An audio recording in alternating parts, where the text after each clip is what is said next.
Move it around like crossing. Move it quickly. Yeah.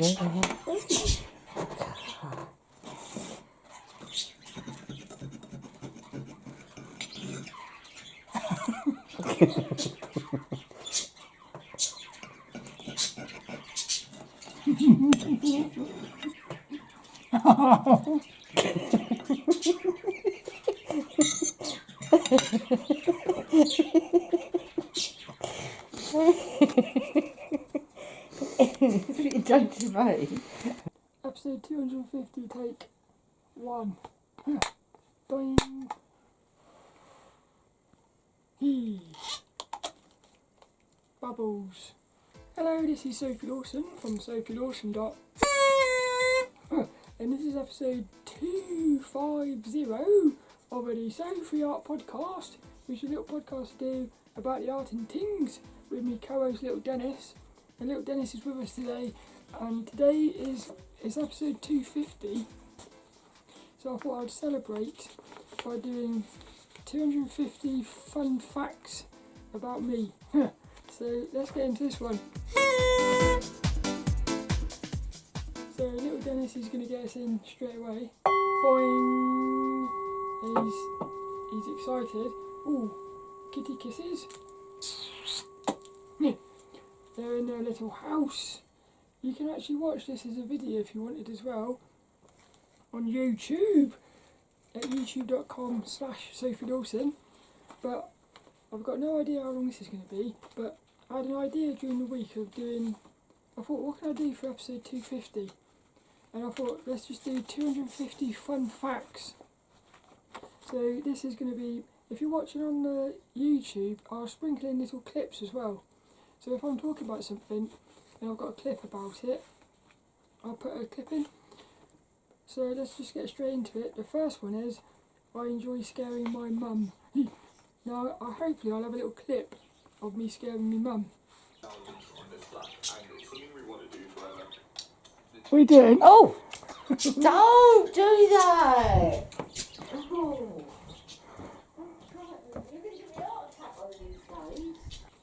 But it's like one of my, ever since I was little, I remember when I was like in me, well, I just, as far back as I can remember, what we used to do was, we'd all go to sleep, me, my mum, my sister, and what I'd do is, my mum would be asleep in bed, or just getting ready for bed, I would crawl into her bedroom and make her jump, so I can see how monsters and scary creatures would actually get enjoyment out of scaring people, because it is quite fun.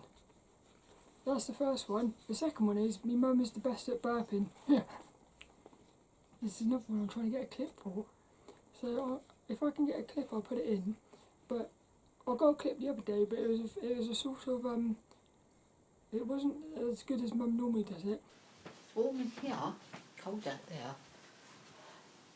Cold out there, you know. Oh, pun. But she reminds me of the bloke from Simpsons. Was it Mo? He's always burping. So number 3, every day I feed the pigeons outside the French doors. And what I've noticed is, it's almost like it's almost like those pigeons know when you get home. So if I get home early or later, they seem to know.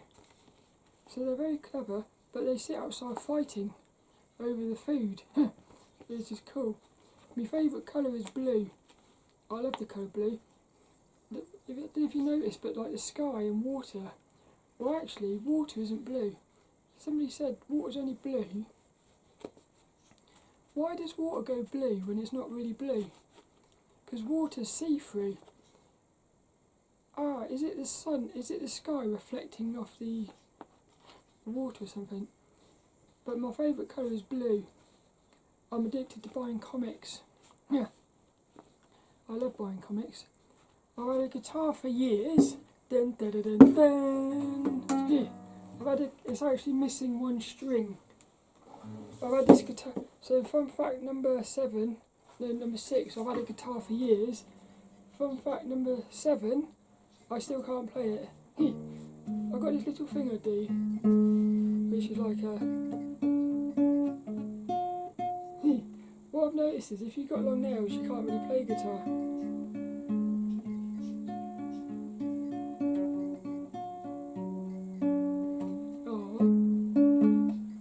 There's three little pigs. No, 3 little chords or strings. These 3 strings, you can basically play quite nice little tunes just by putting your fingers in one position. And all you got to do is take your like trigger finger when you're playing video games. Take that finger off, and you can listen to this. Look. Wait a minute.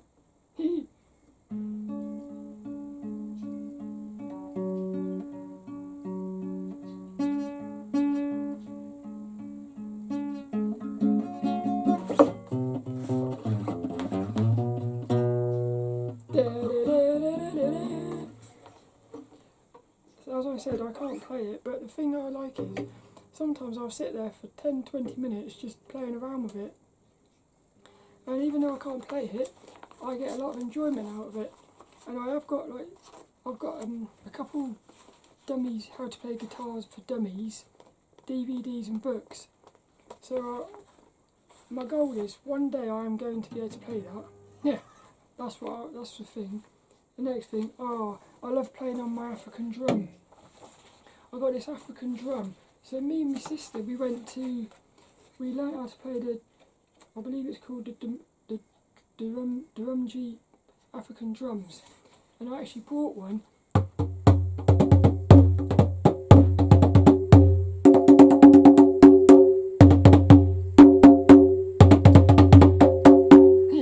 I love doing that. I've said this before in the podcast. One of the best things to do is put like trance music on really loud in your headphones so you can't hear nothing, and just play what you're hearing. Somehow you sort of get lost in the music. It's like you end up somehow becoming the music. It's quite cool. But somebody when we was doing the when we was at the course doing this thing, they were talking about some of their experiences, and what happened was this lady, they were basically all playing this drum together in a room, and it was like a spiritual session. What she said happened was she saw a spirit animal, and she like got taken away with this animal as she was like playing, sort of like very much like as if you're having a dream whilst you're awake, like she was. And the thing is, the Carlos Castaneda in his books, he talks about that, how, well, there's this book, the book on The Art of Dreaming by Carlos Castaneda. He actually talks about moments like that where he actually, like, it's as if he gets teleported away, and he can't work out whether he fell asleep or whether he was somehow, that's the thing, it was like so real, he couldn't work out whether it was, but it was real. It's like that. Yeah. My favourite music is above and beyond trance music.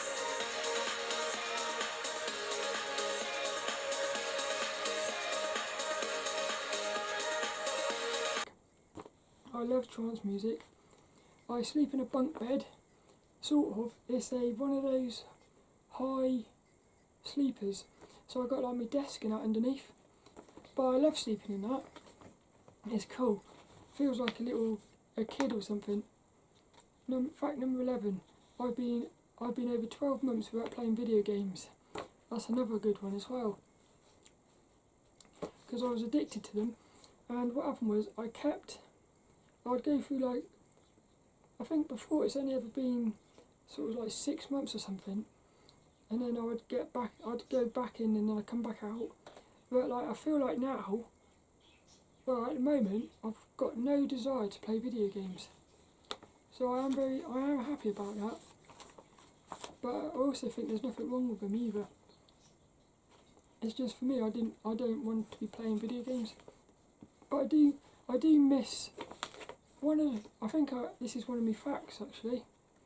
The only thing I miss is making my own characters. I used to love doing that. from fact number 12, my favourite painting that I've ever created is a little square one of a robin. So I did this during one of the painting challenges, and he's just a little robin, quite simple, but he's got something about him. Like, somehow this little painting, he feels alive for me. So I haven't done much painting in my life, but that's my favourite one so far. My favourite comic so far is called The Unknown by Mark Waid and Minik Oysterveer, and I'm actually putting together a review at the moment about that one. My favourite comic book character so far is Harley Quinn. I just think she's cool. She's a character basically. Yeah, and she's not sort of, a lot of female characters are super sexualised, but Harley Quinn is quite normal, I suppose. So I like that about Harley Quinn. My favourite video game system was a PlayStation Vita. It actually had on it a game that changed my life, which was Persona 4 Golden. That game changed my life, it did. Yeah, I just put my feet up on my drum. That's quite cool. Favourite video game character growing up was Sonic the Hedgehog, and I remember me and my friend Chris and Nia, we actually, for comic relief, we put a, you could play, back then, this was in the 90s, back then a lot of people didn't have video games. We were like cutting edge, because he had a Super Nintendo, a NES, and I had a Master System. So during lunch break you could come in, and we started off, it was, you could watch us play, because I could complete Sonic the Hedgehog without dying. And he was the same with like Mario, he was really good at Mario. So it was almost, we started out with it was you could come in and watch us play, thinking that we were like superstars or something, but we soon realised it was better if we had it so that they could play, because a lot of people didn't have video games at home. So we changed it, and then loads of people started playing on the Sonic and stuff. Favourite artist is Ilya Kuvshinov. Ilya Kuvshinov's this, like, every so often you'll get an artist where everything they do is amazing. I can't really think of any Ilya Kuvshinov paintings I've ever seen which I don't like. And that's amazing, because he does so many of them. My favourite character from an artist is Mandy by Dean Yeagle. Now, what I said before about Harley Quinn being non-sexualised, well, Mandy is the opposite. She's completely sexualised, with like big titties and stuff. But what I like about Mandy is, even though she's got that, she's like super sexy and sexualised, she's also got this innocence about her.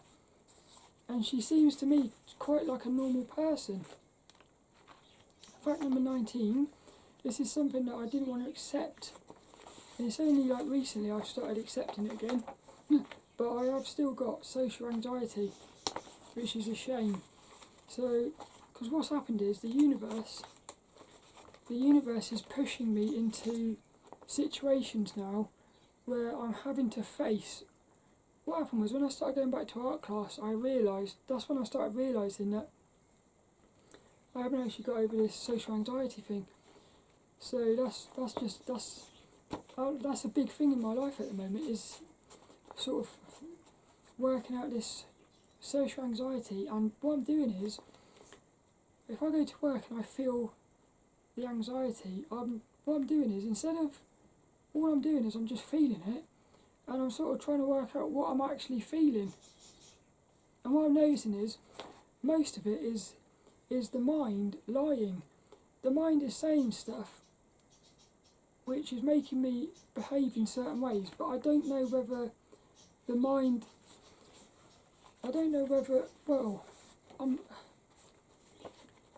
for me it feels like the mind's lying all the time. And what happens is, if I believe the lies, then I become anxious. Fact number 20, my work shoes stink. It's because what happens is I keep getting wet feet on the way to work, and I must have a hole in my shoe, so my socks are always getting wet. So like, my shoes stink now. Fact number 21, I have a tree friend. I haven't seen them this year yet. I can't remember, it's been about a month since I saw him. But I have a little tree friend in Saltram in the woods. I have 4 budgies: Pika, Tinker, Eddie and Ted. And Pika is actually named off of Pikachu. So I named Pika because Pika's a yellow one. You might be able to hear him in the background. Nope, silence. Number 23, I prefer animals to people. I don't know why, I trust animals more than people. Fact number 24, Mum loves sweeping the floor. I've actually got a little video of this. Mum's always sweeping the floor. And last week she brought a broom. Instead of doing it by hand with a little brush, she brought a broom. She was going mental with it. Because I was thinking, like, I tried to do it and then my mum was doing it and she's like pulling up all bits of, there was like balls of fluff and stuff coming up. Fact number 25, I'm not sure I trust the moon. I still don't know whether I trust the moon. There's something fishy about it for me. Fact number 26, I believe stars are our souls. So what I believe is when you look up at the sky, all those stars you see in it at night time, because one of my theories is that we're all in our own universe. So like, if you was out there looking at me, you would see a star. So when I'm looking up there, all those stars are people, and each star is like a universe. That's what I think. Fact number 27, I love Formula 1. Well, pre-Abu Dhabi 2021. So what happened was, the 2021 season of Formula 1 was probably until the last race, the best season ever. It was unbelievable. Lewis Hamilton and Max Verstappen going probably, it was amazing. And then at the last race, the FIA, the actual sport, cheated and gave Max Verstappen the win. And at the time, I felt really as if, I don't know how Lewis Hamilton must have felt, but I just felt really just like gutted. And what happened is, last year, 2022, I couldn't get into Formula 1 anymore.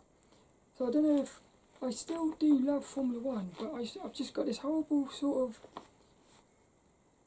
there's like a wound. That's what it feels like. Number 28, my all-time favourite F1 driver is David Coulthard. He was the best overtaker. Whenever he was wheel to wheel with Michael Schumacher, he would pull off some of the best overtaking moves ever. And I love Coulthard so much, I actually created a website. It was coulthard-f1.co.uk, and it got quite successful and stuff. I got like sponsorships and everything. Yeah, but what happened was, because I was at uni, and what happened was I did one of our assignments for uni. This was like one of the very, very first assignments we ever did, was we had to create a website.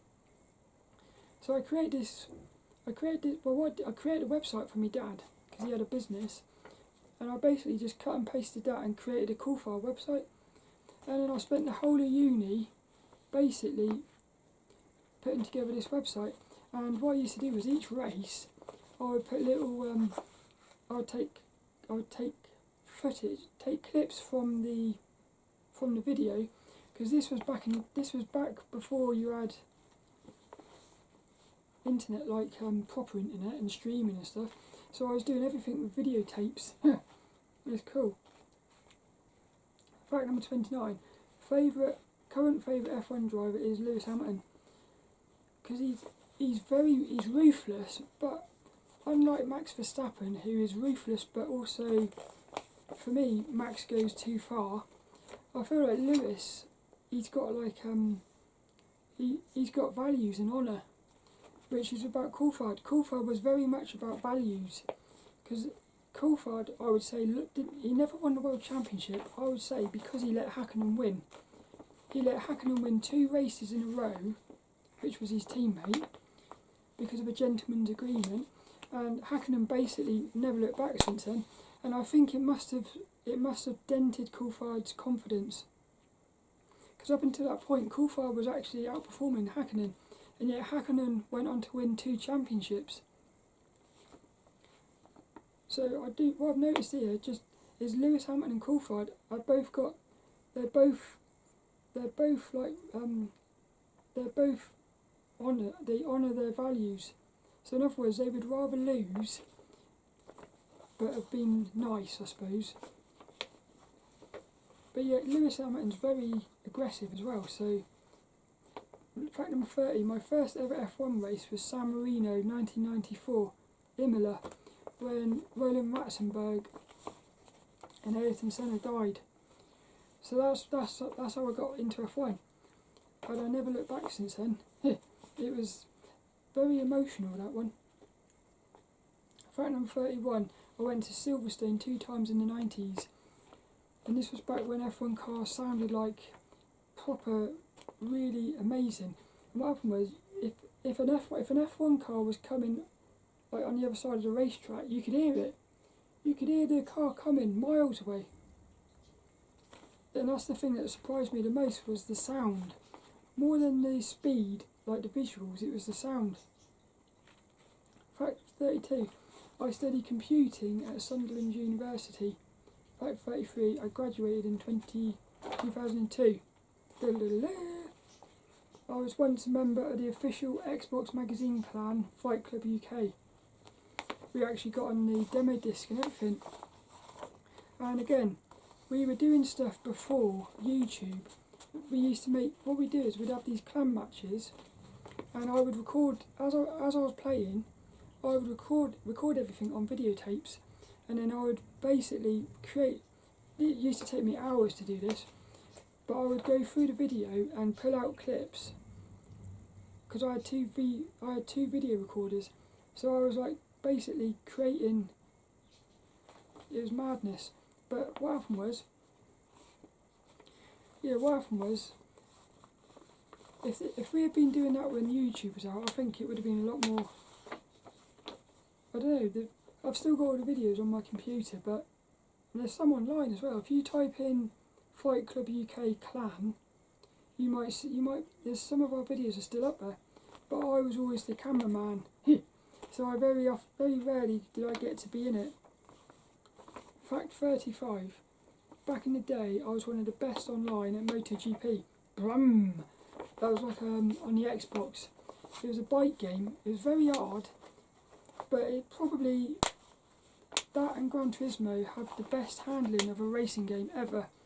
But that MotoGP, it was the first ever racing game online with the Xbox. So like the first proper console online game.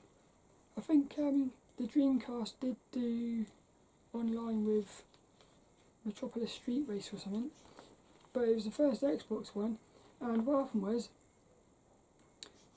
I had basically been playing that game so much offline that when it went online, I was quite good at it. And what happened was, I remember this one time at band camp, I got taken out at the start, and I was last out of there was about 22 races or something. The 3-lap race around Mugello, because it was a demo disc at first, and it only had Mugello on it.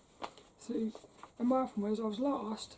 I was talking to Dr. Morphine, one of the clan members, and he said, "Go on," because I was Kev then. He said, "Go on, Kev, you can do it."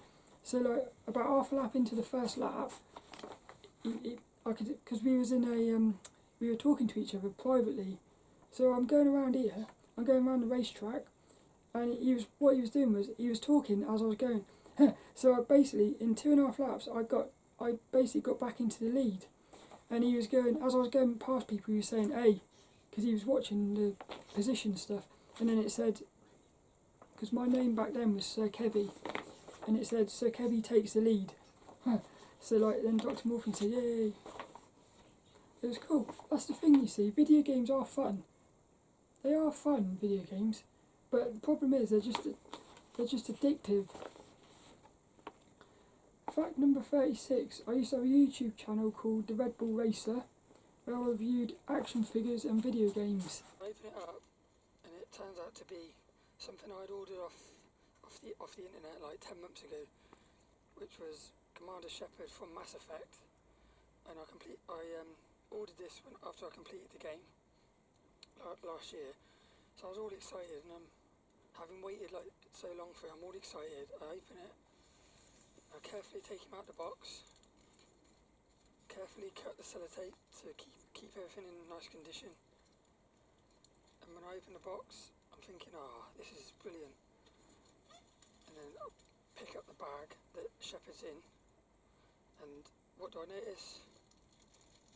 What I notice is it's broke. Because look, that gun there should be on his back like that. It should be basically stuck to him, but instead it was just like flying around in the bag. And if you look there, you can see that that's where it's got broke. But other than that, he's awesome. Again, I've got all the videos on the computer on my hard drive, but I deleted the channel. And again, that got quite successful as well. But I deleted it because what happened was I was developing this voice disorder, and I could hardly speak. And I got so sort of self-conscious about it, I just like quit it, which is a shame really, because I do wish I kept it up there.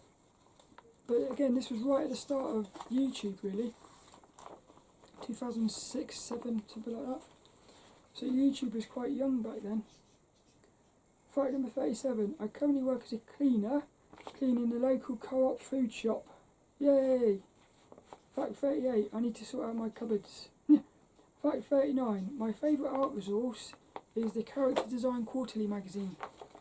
I love that.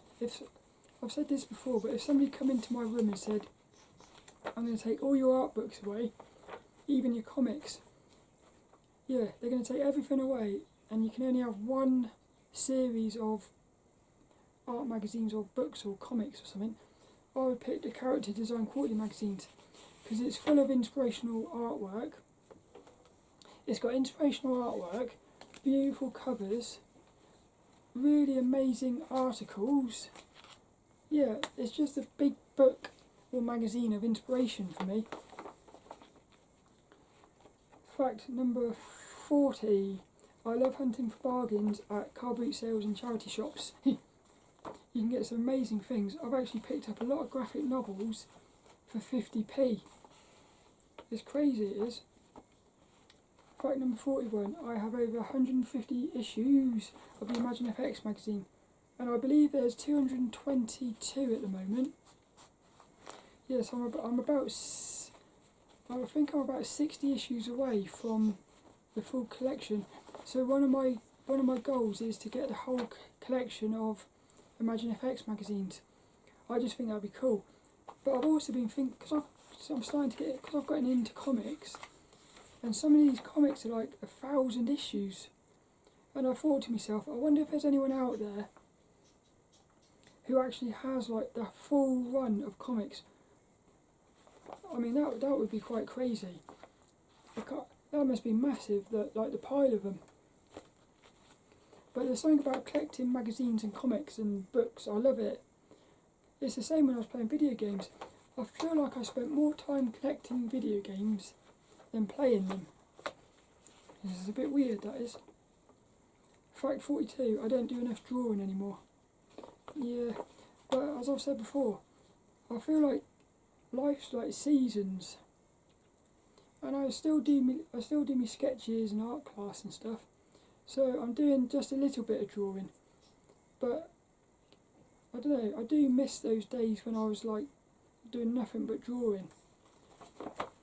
But I don't feel like doing that at the moment. So I'm just doing what I want to do at the moment. But I have a feeling inside of me that there will come a point, something will happen or something, and I will get back to that. But if I don't, I'm also alright with that. Yeah.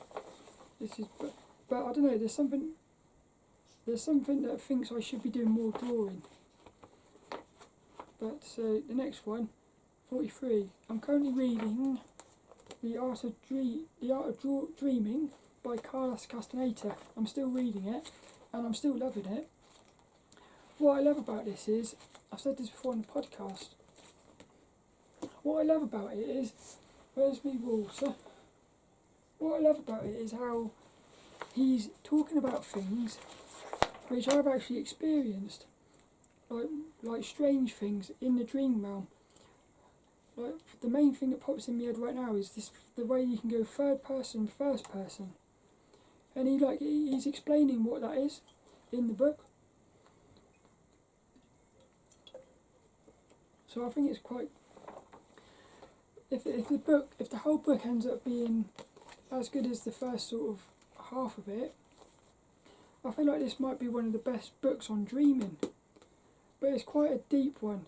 A lot of it is sort of confusing, but I don't know if you ever get this where you read something or hear something, you don't quite understand it, but you understand it. A lot of that happens with this. Next one. Fact number 44. 44 is the number of Lewis Hamilton, and it feels special to me now, like a power number. Yes, what happened was a few years ago, the F1 drivers, instead of being numbered 1, 2, 3, 4, 5, 6, 7, 8, 9, 10, 11, 12, up to 22 or something, they each got to be able to pick a number. So Lewis Hamilton, as a child, he'd always raced in go-karts with the number 44. So he basically got to bring that back. Now what happens to me is, because I love Lewis Hamilton, if I look at the clock or something, if I look at the clock and it says, say, 2:44, I feel like the power of Lewis Hamilton. I know it sounds weird, but somehow that number is now special to me. Fact 45, the most important book I ever read was Breaking the Habit of Being Yourself by Dr. Joe Dispenza. Now I still got the original book that I had back in 2013, but it stinks of like damp, because what happened was I read it, finished it, it changed my life, and then I gave it to my mum because I thought I knew how powerful this book is. But my mum, so far she hasn't read it, and I got it back off her, but there's a bit of damp in the plate. Mum had left it in the cupboard or something, so it stinks a bit now. It stinks probably worse than my shoes. It's one of those smells that gets up your nose, and you feel like it's actually gonna sort of hurt you. It's a smell like that. But this book is amazing. This book brought meditation into my life, and well, I will always be grateful to Joe Dispenza, because like I said, that book is probably one of the best. That is the best book I've ever read, I think. The most important art book I've ever read is Keys to Drawing by Bert Dodgson. A beautiful yellow book full of quite sort of scribbly little drawings and stuff. But again, this book made me realise that I could draw anything, and not just me, but anyone. Like, you can draw anything. Anyone can draw anything, because it's not like some sort of talent. For me, it's not. It's a skill that can be practiced, and you can get better at it. So like, the more you practice it, the better you get. That's probably why there's a part of me that wants to keep drawing, because I want to get better at it. But I love that book, Keys to Drawing by Bert Dodgson. Big yellow book. 47, I am a regular lucid dreamer. Da da da. And fact 48, I very often remember going out of body at night. I say remember because I believe we are all going out of body all the time, every night. It's just most of the time we're not remembering it. So what happens is when you start keeping a dream diary, you start remembering your dreams. And then the more you just dedicate yourself to dreaming, you will just naturally end up going out of body. Well, you'll end up remembering going out of body, whereas I think most of the time somehow something makes you forget about it. I don't know why, apart from the odd occasion when people like randomly have an out of body experience and they think, what was that? Or like when they die or something. I just thought about something there as well. The amount of time and energy that I'm putting into dreaming, like reading and sleeping and studying, dreaming, that's probably what was going into drawing before. So what's happened is I got into drawing, and then drawing, it just ended up with me going into lucid dreaming. And then what's happened is I've focused more on lucid dreaming than drawing. So like what I said, again, at some point in the future, maybe somehow the lucid dreaming will reach a point where it allows me to bring the art back in or something. But the thing for me is, I feel like there's something really important hidden in the dream realm, and I feel like you can find it if you put the work in. Because again, it's just a skill. What's this one here? Look, 49. I believe we are in our own universe. That's what I said. This is why the universe responds to you. Well, I've got an experience already. Like last week, I basically said to myself, I'm going to have to get another job here. Like, I'm going to have to get another job. And then the universe brought another job into my life. Now, there's no way that can be coincidence. Well, it can, but when you keep having these things happening, for me, the best explanation is that you're in your own universe, and the universe itself is basically created just for you. So in other words, when you really want something, you get it.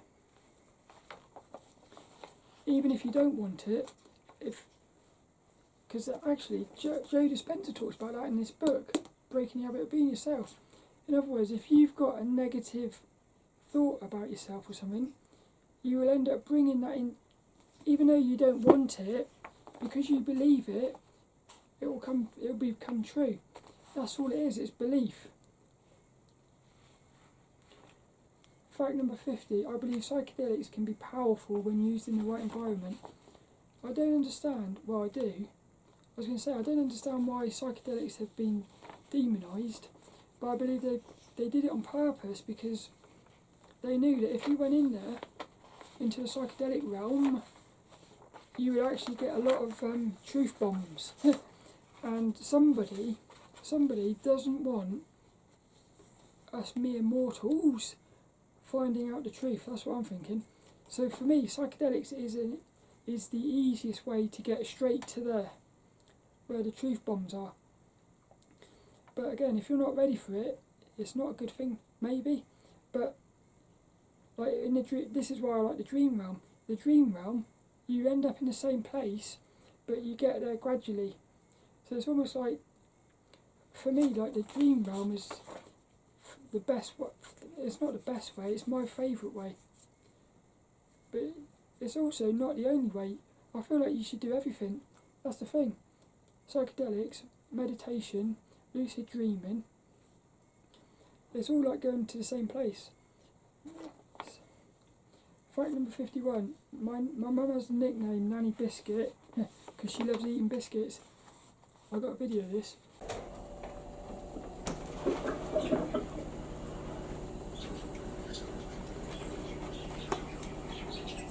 What are you doing? Yeah. Eating biscuits.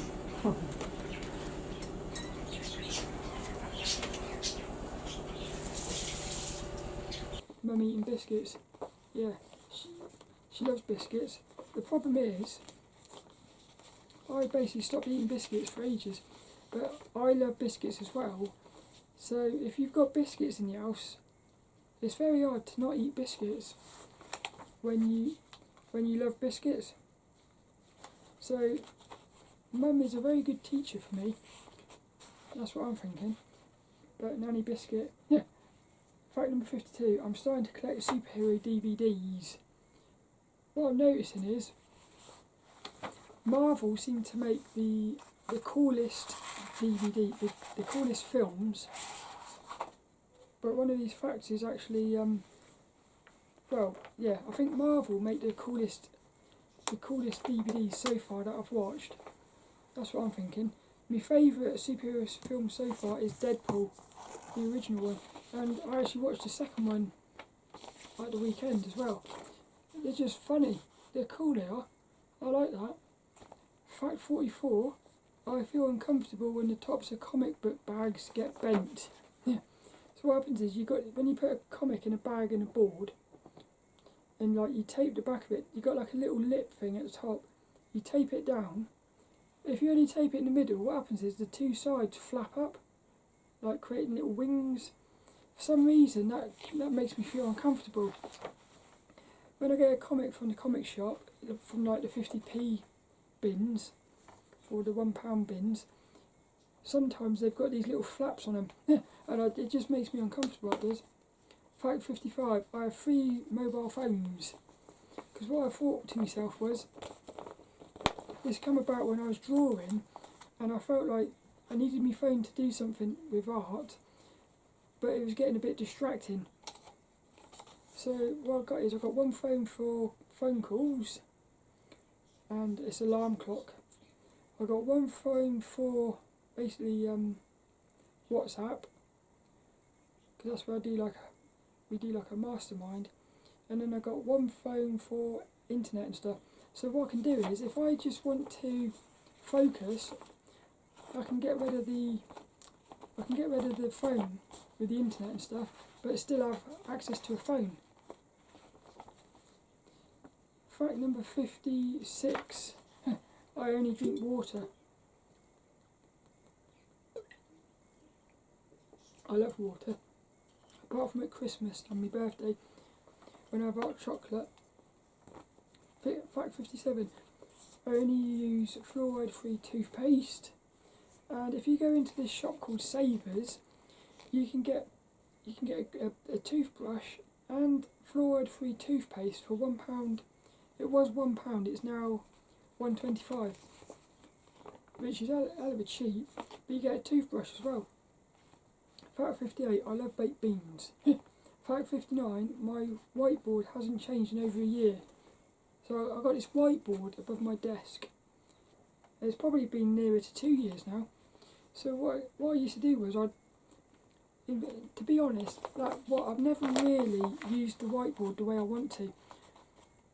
The way I wanted to use a whiteboard was to just scribble ideas down and just erase things. But what happens is I'll put an idea down and I won't be able to get rid of it. Yeah, so I bought a course I bought a video from Marshall Vandruff. It was only a couple pounds, and I think it might be free now, but it was all about how to use a whiteboard. But like I said, for some reason I find it quite hard to erase things off the whiteboard. So what happens is I end up with the whiteboard staying the same. Fact number 60. I still have a Turtles piggy bank from when I was a child. Little Turtles piggy bank. He's missing the bottom black bit, but this guy has been with me since probably 1992 or something. So what's that? That's like 30 years. One of my goals is to still have this when I die. So I think that'd be quite cool to still have this. It's actually Raphael, but my favourite turtle was always Michelangelo, because he was like the cool one. Michelangelo is the party dude. So he's there. What else have we got here? Look, the robin is my spirit animal. It's amazing how many times the robin will show itself when I'm sort of in need, I suppose. The robins, I love robins. 62, I went out once with a big hole in my bum. a big hole in the bum of my jeans.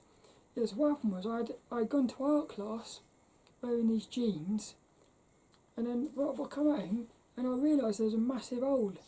Like the jeans had split by the pocket. Now what I thought, because what happened was I got them in the shop for £1, in the charity shop. They were only £1. They're beautiful trousers as well. They got like a flower pattern on them. And I suddenly thought to myself, where's that hole always there? And have I been going out all this time with a hole in my bum, in the jeans, my jeans? Because the only way I found out what happened was I was wearing them in the front room, and I accidentally bumped into the door handle, and the door handle actually went up the hole. Like the door handle went behind the hole of the trousers and touched my skin. And I thought, hey, what? And then I realised I had a hole there. But my mum's sewed it up now, so I can wear them again. Fact 63. This is quite a cool one. I found a pair of Bluetooth headphones whilst I was walking by the river, and they still work. And this was like a few years ago. So I wear those when I'm blasting out my music. I thought it was quite cool. So it just shows you, like, you can find anything. That's what I mean, the amount of stuff you find is quite crazy. Fact 44, I've just started a second day job. Yeah, so it's beautiful and it's scary at the same time, because what it's doing is it's making me face all these, it's bringing to the surface a lot of anxieties and stuff. So whilst it's beautiful, it's also, like, I suppose, scary. Fact 65. I love burning incense, and my favourite incense is the ones by Satya. I love incense. This one's dragon blood. That's my favourite one, it is. And I also like striking matches. There's something. Oh, this match is broke. There's something satisfying about striking a match. Way more sort of exciting than using a lighter or something.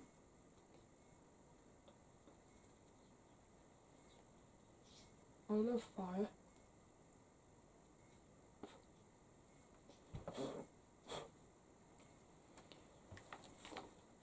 Fact number 66. As a child, I was an arsonist. Yeah, an arse. An arse. Arsonist. I don't know why. I'd love to know why, but I feel like what happened is something happened in the spirit realm or something. Because I was obsessed with fire. Like, if there is such a thing as past lives and stuff like that, I would imagine what's happened is in the past life I was like something to do with fire or something. Because I was born into this world with this obsession over fire. It was mad. It was. I remember one time I used to sneak outside, like at the age of probably 8 or something. And I once sneaked outside down the back lane. I went into next door's house and I set fire to a piece of paper and I put it through the letterbox. and I mean that's not good, is it? But fortunately it didn't actually light. But my sister was like looking out the window watching me, thinking, what are you doing? But I mean, that is mental. Can you imagine what would have happened if that had actually proper set fire or something? Fact 67, I recommend snuggle chair cushions. I'm actually sitting on one on this chair. It's like a memory foam, it's a massive thick memory foam cushion, and it wraps around the chair. But it's really comfortable, it is. I actually bought it for my mum last Christmas, but she couldn't get on with it because we used it on the sofa, but it didn't work quite so well on the sofa. But if you've got like a computer chair, I recommend it definitely. Fact 68, I miss watching anime every morning. I used to love that. I used to come home from work, watch one episode of anime, 20-minute episode, it'd take me about an hour, because I'd keep pausing it and sketching scenes and poses and stuff. Fact 69, I've never read the Bible. I've got a Bible over there, but I've never read it. I have got a graphic novel version of it, which oh, that's interesting. I've got these burps and hiccups. And I always say that you get burps and hiccups when you're talking about something important. That's what I've noticed. Fact 70, I believe God could potentially be a sort of AI/supercomputer. The more I sort of look into God, or the creator, or universe or something, the more I look into it, the more I experience things, and the more I look at AI and everything, the more for me it just looks like, I wouldn't say God is a supercomputer or an AI, but it feels like whatever that supercomputer is, like God's the same sort of thing. So it would not surprise me at all if when I die, it turns out that God is like a computer, and we're all like bits of code in a computer program. Fact 71, I love singing bowls. They're beautiful, they are.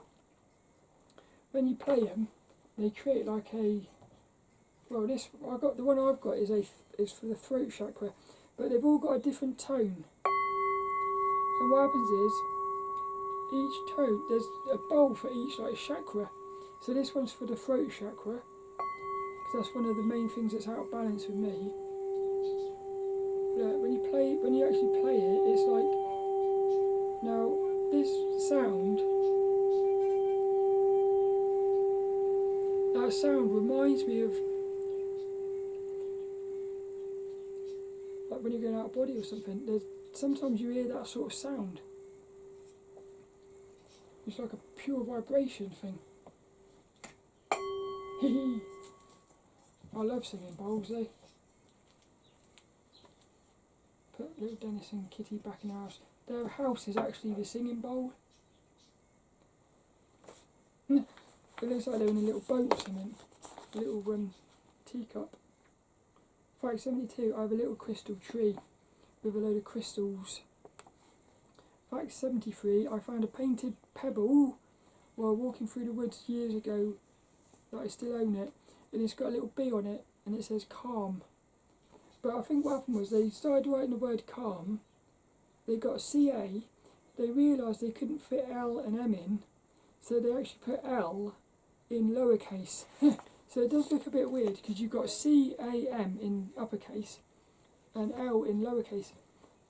So that's the only, but I kind of like that because it's almost like it's that imperfection of it that makes it even more special for me. Fact 74. Hey, where's that gone? I love blowing party horns. Again, I like that sound. Fact 75. The sound of rain hitting a surface makes me feel good. Especially when you're inside nice and warm and you can hear the rain hammering down. I especially like it when you're underneath a tree or something. Like you're under the tree, you're dry, but you can hear it. I love it. It's one of my favourite sounds, that is.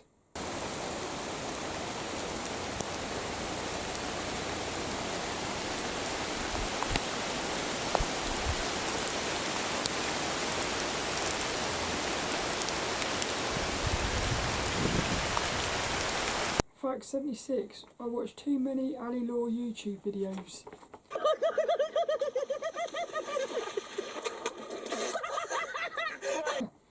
Fact 77, I watch too many YouTube videos. Yeah, I would say I've got a sort of addiction, or not an addiction, it's a bad habit. Because what happens is you watch one, and then somehow you just end up watching too many. So I've got to get on top of that. Fact 78, I sometimes pee the bed. You can't help it. My feeling is what's happening here is I think when you pee the bed, you're in a super deep sleep. You've gone like, I think you've gone within a dream, and you can't wake up from that. But I think you're so deep in a sleep that you've detached yourself from your physical body, from like feeling your physical body. That's what I'm thinking. So your physical body is saying, I need a wee. But I think what's happened is you're so far into the dream realm, you can't actually feel your physical body saying that. So instead of waking up, you just stay asleep. That's what I'm thinking's happening. Fact 79, I have a little Pikachu teddy. Here, little plush. I've got a little one and a big one. Boing. I love him, he's cool. Pikachu's cool, he is. But the big one is actually a bag. But unfortunately, it's a kid's bag, so it's too small for me. I would have worn that if it was bigger.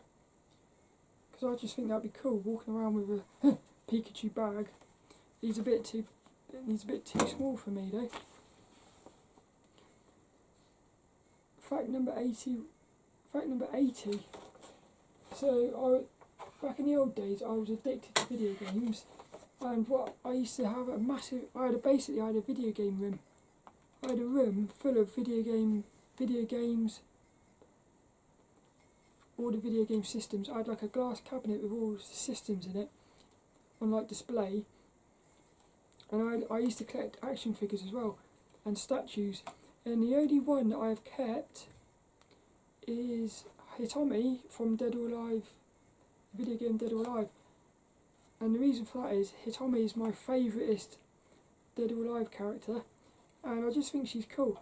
And just thinking about it now, I wonder if there's a Dead or Alive comic, because that'd be cool. What I like about Hitomi though is she's very much like the girl next door. Yeah. Actually, it's a bit like Harlequin, really. She's a stylised character who's also quite normal. And I find that I like that. What else have we got? Fact 81. I used to make dancing videos as the Shirt Ninja. So this one I'll put a video in on the thing. But, this was back in the mid-2000s. There used to be this thing where you dressed up as a Shirt Ninja and like did videos. Oh, it was cool, it was. Fact 82. My favourite art tool is the Tombow Mono eraser pen. For me, that is the best art tool ever. It's basically an eraser. It's like an eraser inside of a pencil. It's like you're holding a pencil, but it's an eraser. So you can basically draw with your eraser. So you can draw in reverse. It's cool. It's very good for doing detailing work. Fact number 83. I do my washing on a Saturday after work, once a week. Fact 84. I have a double duvet cover on my single bed, because recently it was very cold. Like, I think it was like the end of the start of December. It was so cold, and what happened was the coldness was getting under the quilt. So I've got a double quilt cover on my single bed now. That was probably one of the best things I ever did. My mum bought me that for Christmas. Yeah, I think that is one of the best things ever, because you can like wrap yourself up in it. Fact 85. As a child, I never used to brush my teeth. And I've got a funny memory about this as well. What happened was, this was at a Thornbury primary school. This would have been about 91, 92. What happened was, this bloke came in. He must have been some sort of professional dentist or something. But he was talking about like toothpaste and all the rest of it. And we was all sat around in a circle, and he said, right, we'll go around the class and everyone say how many times they brush their teeth. So everyone was saying twice a day, 3 times a day, twice a day. Yeah. So I never brushed my teeth, and I had really orange teeth. You could tell that I didn't brush my teeth. And when it got to me, I said twice a day. And you could sort of feel everyone looking around saying, yeah. But that just shows, like even that shows you as a child, the social thingy-majigs. In other words, instead of me being brave enough to say I don't brush my teeth, I sort of lied because I wanted to fit in. So even there, you can see as a child, even there, that's crazy, isn't it? Like, that's what I mean, like, it's a psychological thing. Fact 86, I have a piggy bank, which is cool. Not got many coins in it, but I got this little piggy bank, which again I got that in the second-hand shop. I thought it's cool. But have you ever seen those piggy banks where they don't have a thing at the bottom? So you put your money in. The only way you can get your money out is by smashing. I've never understood why somebody would want one like that. Because you're never going to get your money out if you like the thing. Fact 87. I love the shape of dinosaurs. I just think dinosaurs have got such a cool shape about them. Especially the ones with the long necks. Yeah, they're a beautiful shape they are. And also it makes me, well, I'm convinced that dinosaurs were quite friendly. That's what I'm thinking. Yeah, but I love, there's something about the shapes of dinosaurs. It's probably because they're like, sometimes if you ever watch birds running around, especially a little one, what it does is it will put its head forward and run. And it looks like those dinosaurs with the two legs with the little... So I can see dinosaurs in birds. So maybe that's why I like dinosaurs, because they remind me of birds or something.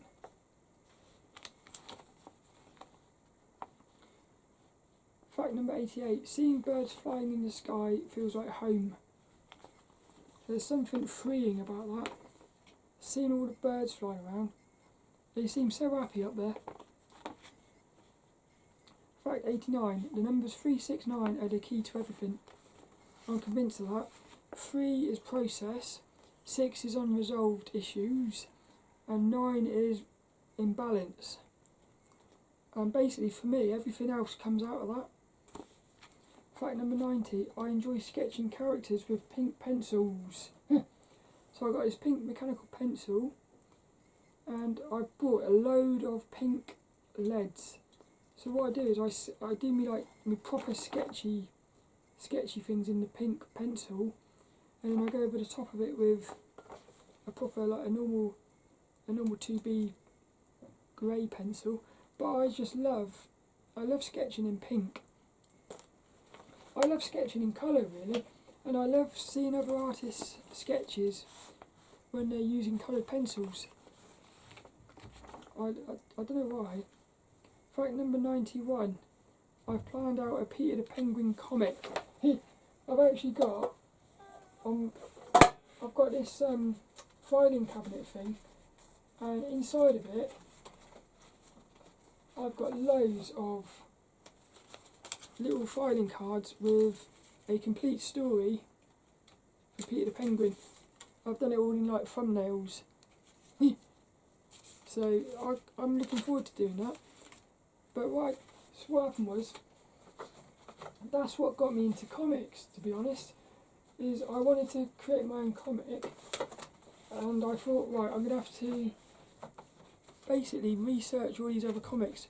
So study all these comics, and what happened is when I sit down to do my comic, I'll be pulling in all this stuff.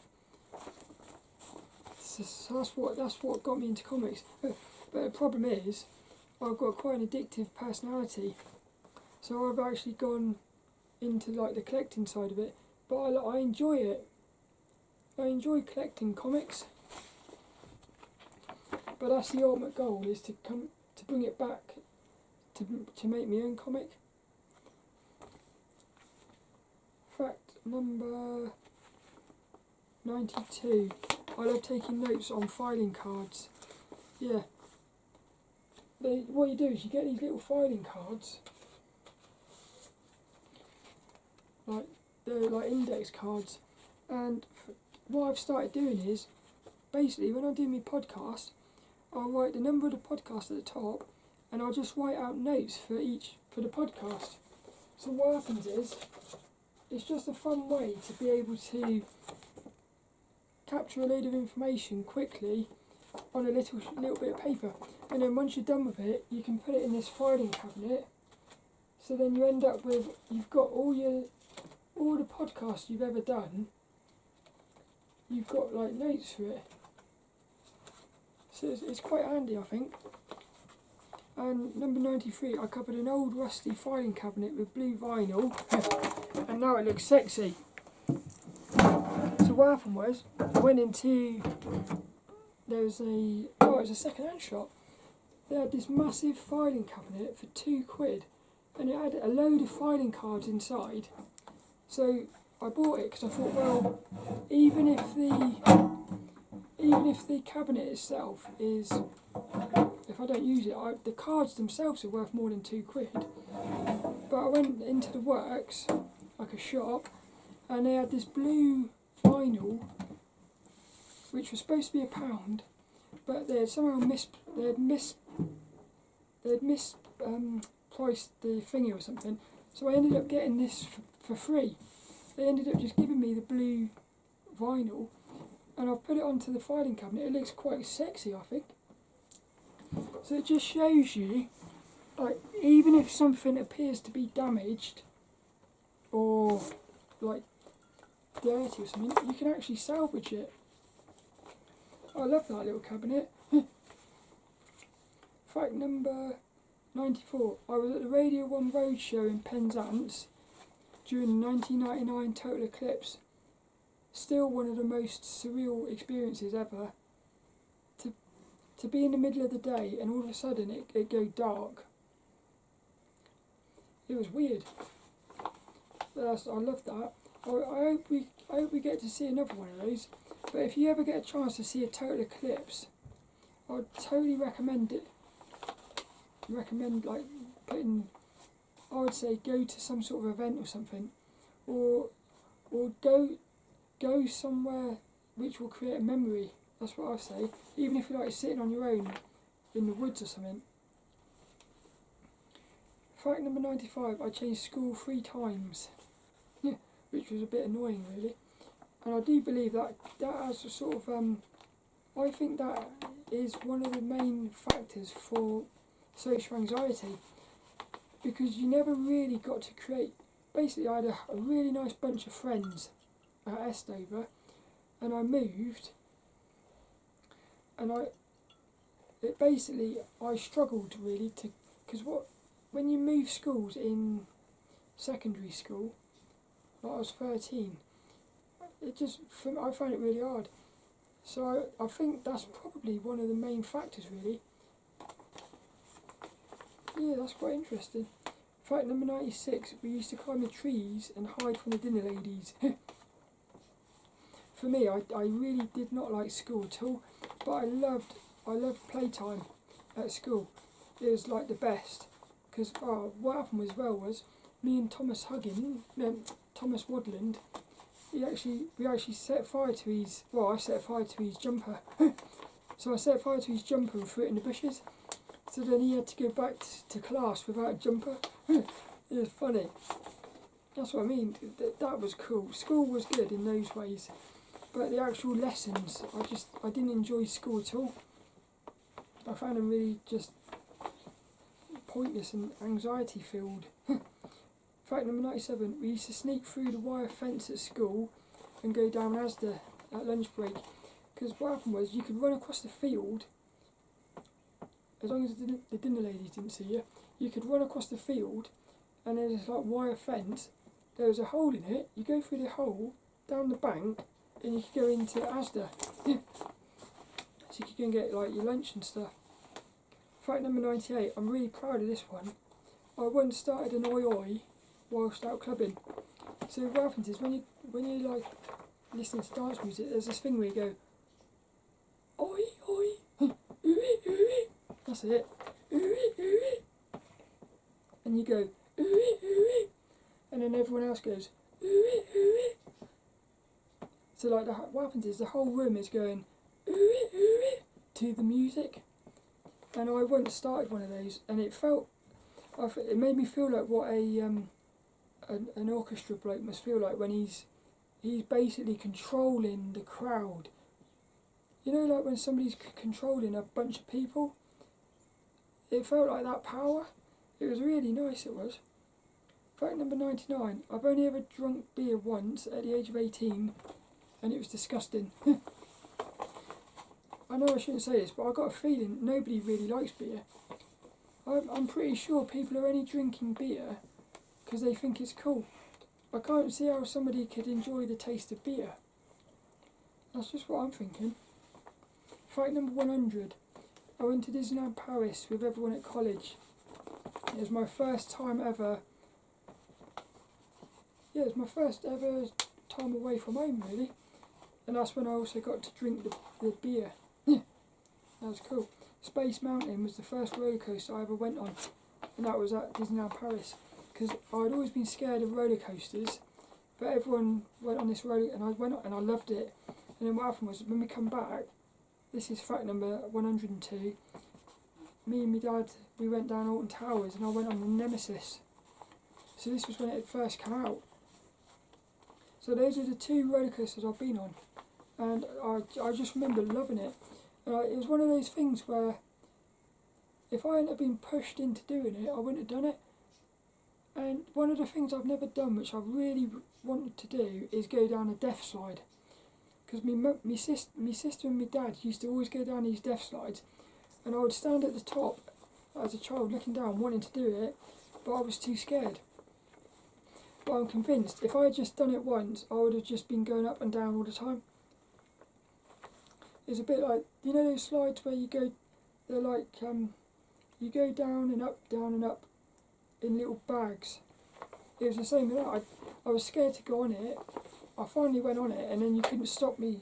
I was on it all the time. Yeah. Fun fact number 103. I love go-karting, and I used to have some fun times with my dad. One of my favourite memories ever with my dad is we was in Spain go-karting, and basically I was faster than him, but what happened was I overtook him, and then he was so sort of like determined to get ahead of me that what he did was there was a corner, and he just basically drove straight across the grass, completely cut the corner, like bounced across the grass and everything, got back in front, and then he was blocking me and everything, but I still overtook him. But that was, for me, that was one of the funnest moments with my dad ever. And what I liked about it was it showed his determination. Yeah, but all I did was I just basically outfoxed him, because I did like a Mansell. I went to go on the inside and went round the outside.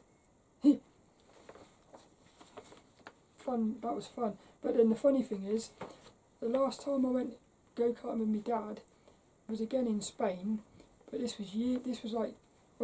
first one with my dad was when I was I would have been about 18. And then the last one was when I was about 30, I would have been about 30 or something. But so I was all like, oh, I'm going to beat my dad. So we went down this go-kart track, and Dad kept saying, oh, these ones are quite hard. The first one was you could basically turn the steering wheel with your finger. And he was saying, oh, this one's really quite hard. I was like, yeah, you know, thinking I'm going to beat my dad. And then what happened was, we go around, we do a warm-up lap, and already I'm thinking, God, this is quite hard actually. And then basically what happened was you had to do one lap slowly, and then you could put your foot down and go for it. So I put my foot down, and what happened was I tried to turn into the corner, but it's like I didn't have enough strength to turn, and I went straight on into the barrier. I didn't crash into the barrier, I crashed through the barrier. I actually went right through the barrier, and they had to come and pull me out.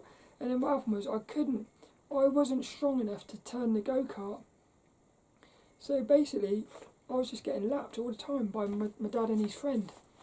And that was the first moment I realised like the strength that these racing drivers must actually have. And it was also quite sad as well, because I thought, oh, you know, I thought I was quite good, but it's still fun though. Fact 104, my favourite family memory as a kid was our camping holidays down Perranporth each year. Yeah, we used to, each year we would go camping. Me, my dad, my mum and my sister. Oh, that was brilliant. And what I like about that is, you don't have to like go abroad or do anything fancy. You just go down in a tent. Keep it simple. 105. I once went out for a joyride when I was 13 and got chased by the police. That was a fun one. So what happened was, basically, like there was a load of, you know, naughty people I suppose living in the house. And what happened, they said, one of them said, do you want to come out for a joyride? I was 13, so I went out. What happened is, we're coming home with this car that he's stolen, and suddenly the police are behind us, so he starts bombing. We're like in the proper police chase, and he gets home back to where I live. He dumps the car outside of this school. So what happened was, I was wearing like a jumper, I had tucked into my trousers, and I had emptied the cassette tapes down the top of my jumper. Yeah, because this was back when you didn't have CDs, you had these cassette tapes. So my jumper was full up with cassette tapes.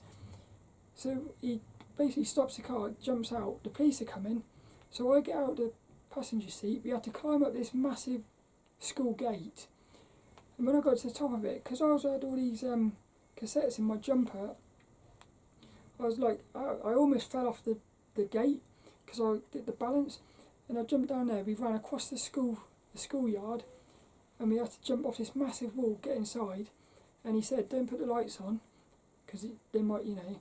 But I was thinking to myself the other day, you wouldn't be able to get away with that now, because like now you'd have security cameras everywhere.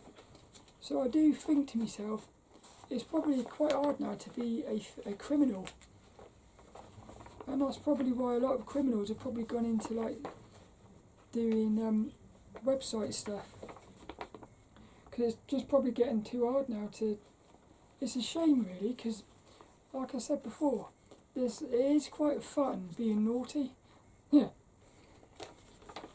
That's probably why I like Ali Law on YouTube, because Ali Law, he reminds me of my childhood when I didn't care.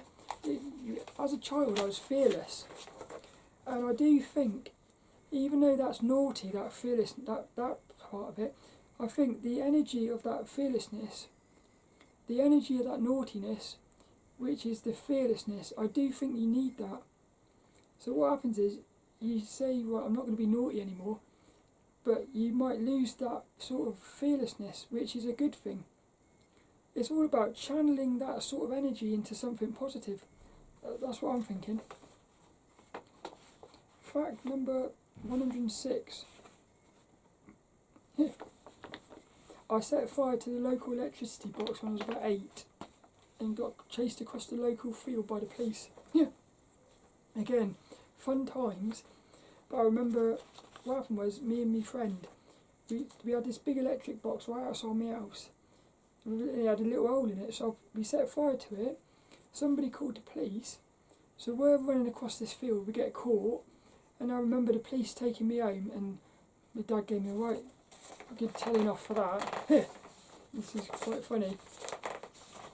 It didn't stop me though. Exactly, that's the thing, isn't it? I still kept doing it. Fact number 107. Me and my sister used to compare handprints after our dad smacked us for being naughty. How cool is that? What would happen is, he'd smack you, and you'd get like, your bum would go, say your bum or your leg or something, you'd have a handprint on your skin. How mad is that? Fact number 108. My favourite TV show was Lost. Now, looking back at it now, I realise that TV show was covering all of the things I'm into now, like spiritual things, time travel, ghosts. So basically, in a strange way, I was, because I didn't know that I liked that sort of stuff, but that's what it was. and also characters. The TV show Lost for me was all about characters. So in a funny way, when I look back at that, why I like that show, it's all the things I like now. And also, if you were a fan of it, you would have noticed that 108 is one of the numbers. 4, 8, 15, 16, 23, 42. That was the numbers of Lost. And that was the numbers that Rousseau, I think it was, Danielle Rousseau was repeating on the computer thing. But 108 was one of the numbers as well, a recurring number. Fun fact number 109, my favourite character from Lost was John Locke. He was brilliant. What I liked about him was I could really relate to him. He was quite a tragic character in a strange way, but for me he's a favourite character. I love him. And what happened after that, when the TV show ended, he started doing other things. He did this one called Room something. So I wonder what he's doing now.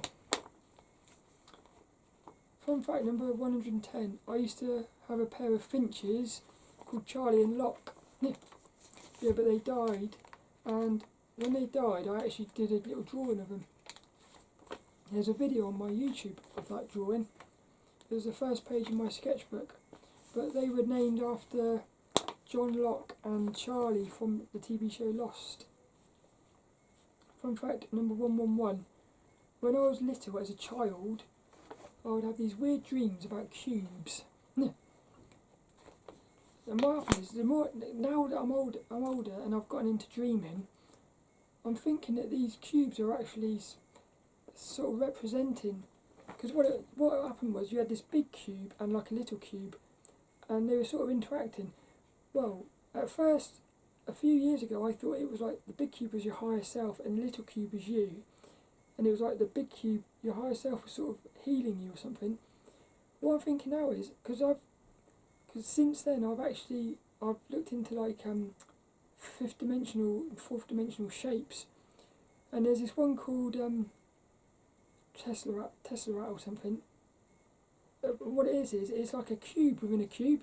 Now what I'm thinking is, I'm wondering whether as a child I was seeing a fourth dimensional shape or a fifth dimensional shape. I'm not sure which it is, but I'm wondering whether I was looking at it thinking it was two cubes, but in fact it was actually one cube. And this is another thing as well, you start thinking, well, what if that's what's happening here? Your higher self and you, they seem separate, but they're actually part of the same shape. Yeah. So maybe it's actually both. It is your higher self and you, but it's a fourth dimensional experience or something. What's this one? Fact number 112. I'm still self-conscious about my hair. Da, da, da. Yeah, I've gotten a lot better because I now go to work without wearing a hat or anything. But the thing is, I still don't like the way I look without a hat on. So I don't know how to get over that. I don't know whether I should just accept that I don't like the way I look without a hat on. That seems like the only thing to do, really. But I am pushing myself to not wear the hat. Like the fact that I go to work without wearing a hat, because I've got like bald patches and stuff. So that is, in a strange way, there's a part of me that doesn't care about it anymore, but I'm still sort of attached to it somehow. Fun fact number 113, I have a little spider finger puppet who wears a top hat. He's cool. Hey! He's cool, he is. He's like a little, again, I got him for 20p in the second hand shop. He's just a little fun little figure, a little puppet, finger puppet. Fun fact number 114, I love the sound of water.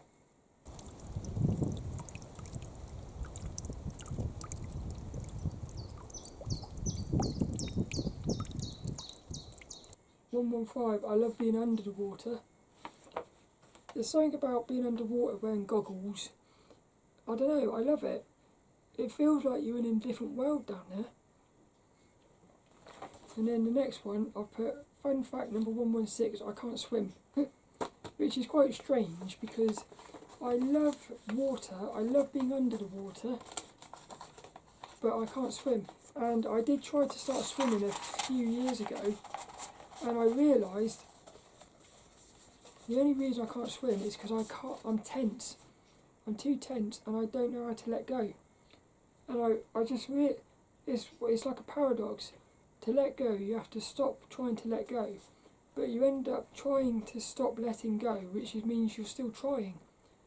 So I just realised I don't think I can swim. I don't think I'm going to be able to swim whilst my mind is trying to... It's like I was trying to swim with my mind. But one of my goals, one of my dreams is to be able to swim, because I would love to be able to swim, basically.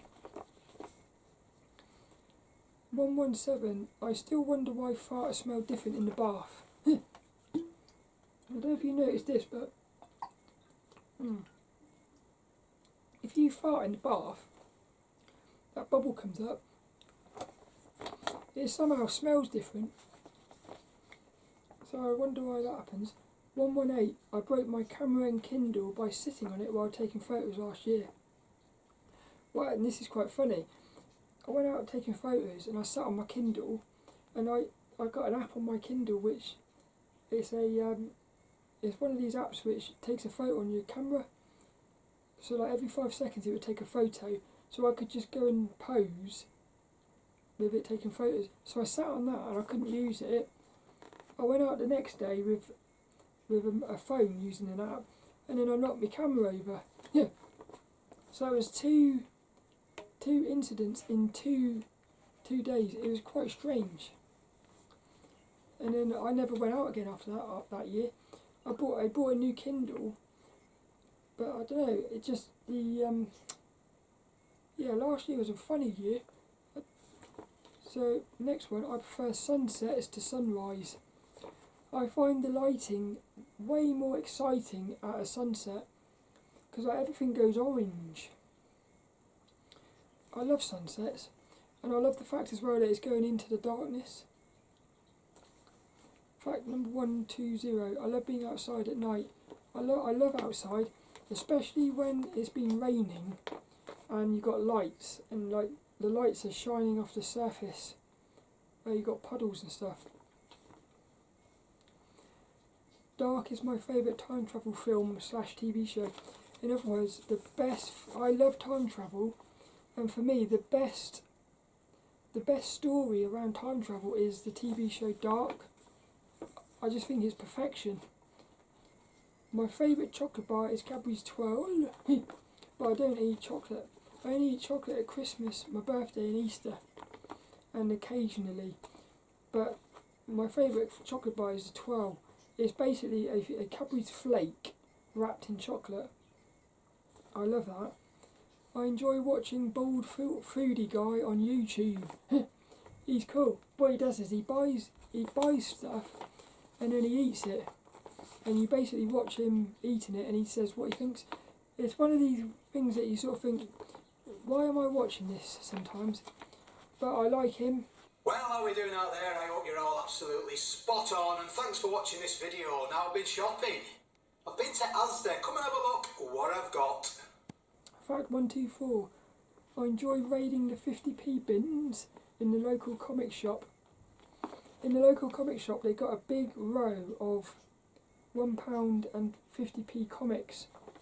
My favourite thing is just to spend half an hour to an hour or something going through each of these comics. The local comic shop owners, this is the next one, the local comic shop owners say hello Sophie when I walk in now. How nice is that? So when I go in the comic shop they say hello Sophie. Yeah. That's what I love about that comic shop. They feel like friends. They don't feel like, well, this actually goes into the next one. Fact number 126, I cried when Little Camden Town, my favourite shop in town, shut down. So what happened was, like, there was this shop in town, and what he does is he goes to like the tip where they throw things away, and he basically gets all the stuff that people have thrown away, and he's got just a massive junk shop basically, and you would go in there and the shelves would be piled with stuff, and you'd have to go hunting for stuff. But I found so many stuff in there, like video game posters, books, comics, teddy bears. Yeah, you would find anything, and that's the thing, you never knew what you was going to find, but you always come out of there with something, and he was really cheap as well. What happened was one day, this was about the first week of December or in November, we went in there and he said everything's free, and when he went in there was hardly anything in there, and then it turns out he'd had to leave. So I started crying and I thought to myself, the reason for that is they were like friends.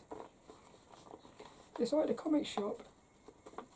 You're going into that shop to buy something, but really you've made friends with them, I suppose.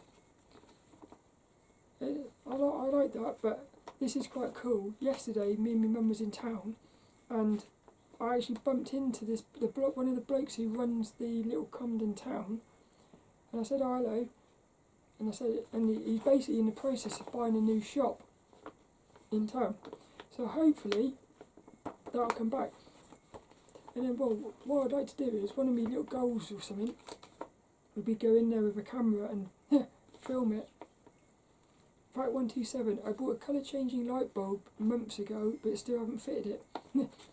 So I got a bulb for the light on the ceiling, and you can download an app, and the app will change the colour of the lights. So I thought it might be quite cool for the podcast, because I could sit here with blue lights on and stuff. My favourite food is ice cream, but again, I'm not eating.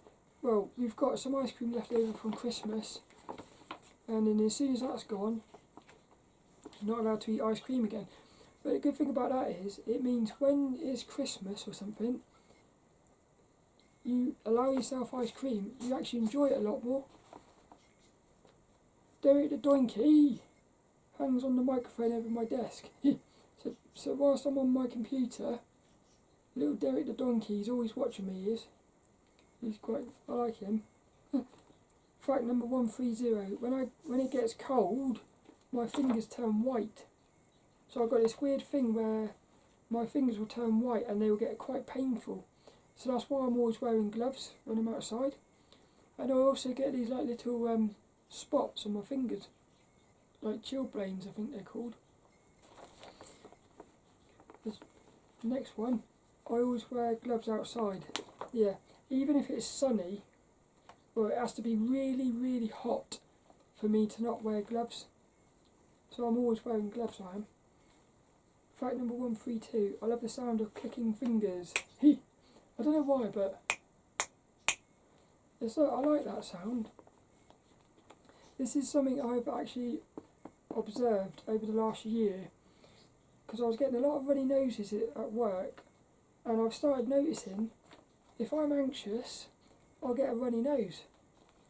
And I've been trying to work out, and I'm still not quite sure, but I'm trying to work out if I get anxious because I've got a runny nose, because you think somebody might see you with a runny nose, or am I anxious and it creates a runny nose. I'm more and more convinced that I get anxious and then I get a runny nose, which I don't know why that is, but it's just an observation I've had. Fact 134, I have way too many clothes in my cupboard. So one of the things about going to the car boots and stuff is you get like t-shirts for 50p and stuff, and jeans and trousers for 50p, and so you end up with this pile of clothes which you never use, because I've thought to myself, really, I've only got like 3 or 4 outfits that I wear, and most of the time I'm actually either wearing my work clothes or my pyjamas. So really what I need to do is get rid of my clothes, but the problem is I sort of think I don't want to get rid of that, because I might wear that, but I want to get rid of them so I've got more room for comics. Because in my cupboard I've got these 2 massive big bookshelves, but they're full up with clothes. And my goal is I'm going to try and get all my books onto those so I can have more comics out here in my room. Fact 135, lilDENNiS and Kitty sit together on my computer desk. So all my puppets are sitting on one side, but lilDENNiS and Kitty are actually on their own because they're the lovers. Fact 136, as soon as I get home from work I put my pyjamas on, and I'm actually recording this in my pyjamas as well because I find pyjamas are comfortable, so I think you might as well just wear what makes you comfortable. That's what I think. 137, I love beans on toast. Me and my mum recorded a little video about this. It was quite funny. For me, I could eat beans on toast every day, I think. My favourite cartoon as a child was Thundercats. And I've actually found some old Thundercat comics. Yeah, but you had like Lino, Tigra, and Mum. And it's quite funny actually, because Mum, well, he lived in a pyramid. And this one here, it was 35p on the 23rd of April 1988. So I was 8 years old when that came out. I loved Thundercats, it was my favouriteest thing. What I used to do was, it was that theme tune, Thundercats. What's this here? I have loads of unopened comic parcels. Yeah, over on my other desk I've got loads of parcels of comics. So what I'm going to be doing is, I thought what I'm going to do is each month, at the end of each month, I'm just going to open up all my comics. It's quite hard though, because you buy a comic, you're excited for it, but you've got to save it for the video. But I thought it might be quite cool actually to have a monthly unboxing of comics. Fact number 140, I enjoy itching my head. I don't know why, but I enjoy itching my head. And then what happens is sometimes you itch it so much you get like this little scab on your head. And I enjoy sort of itching that scab. I know it's a bit weird. It's and my mum's always saying stop it. 141. I dislike the smell of cigarettes. There's an emotional something deep going on there. The smell of cigarettes, it sort of triggers me. So I need to do a bit of work on that. 142. I do 48-hour fasts a few times a year. I think last year I did 3. So what you do is you don't eat for 2 days. And it's quite interesting what happens. And what I found is, every single time I've done it, a fast, it's always been different.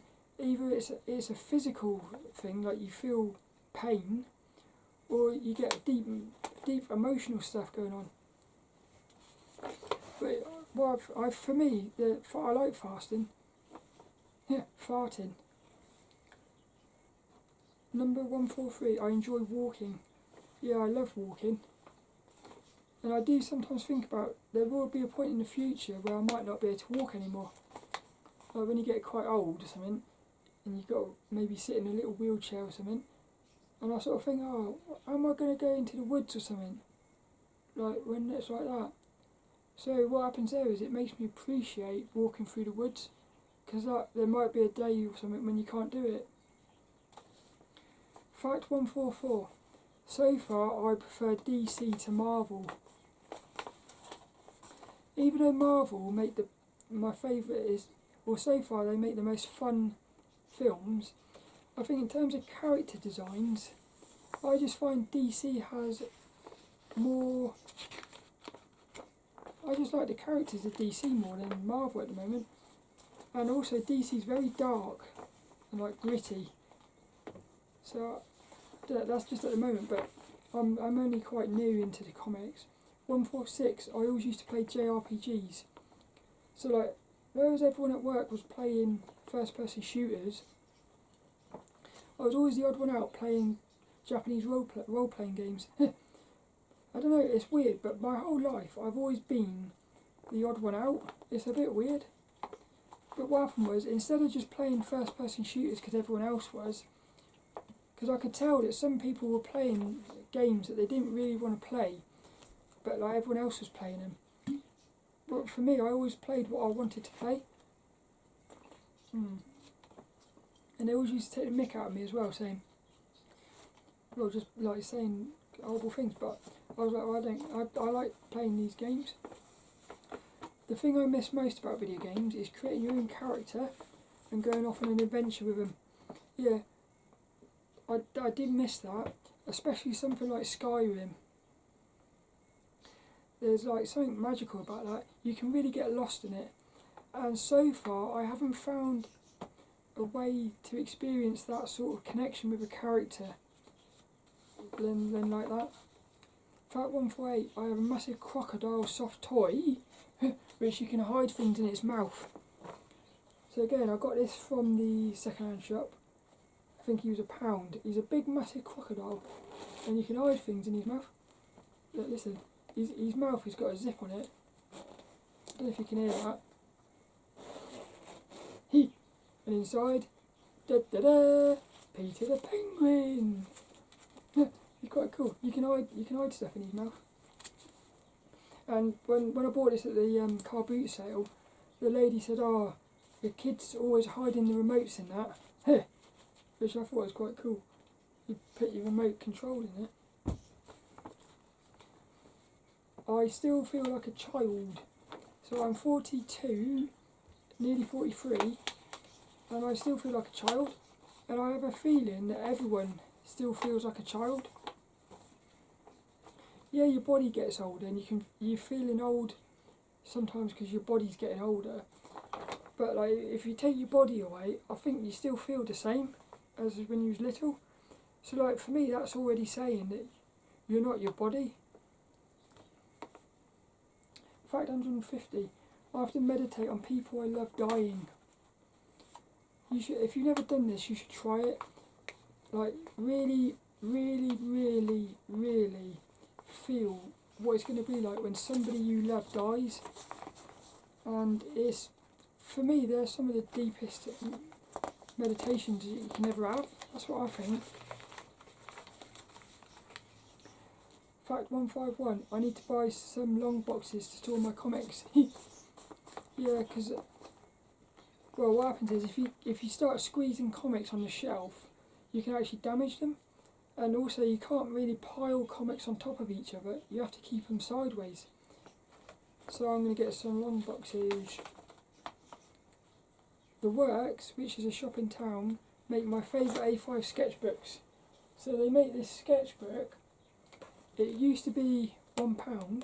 It's since gone up to £1.50. But even at £1.50, it's still brilliant.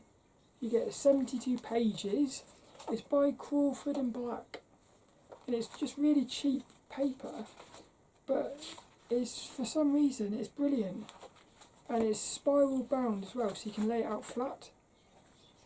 I've got a little sketch now of Bobby, my sister's dog. They're my favourite sketchbooks. They last for ages if you're not doing much drawing. But I love these.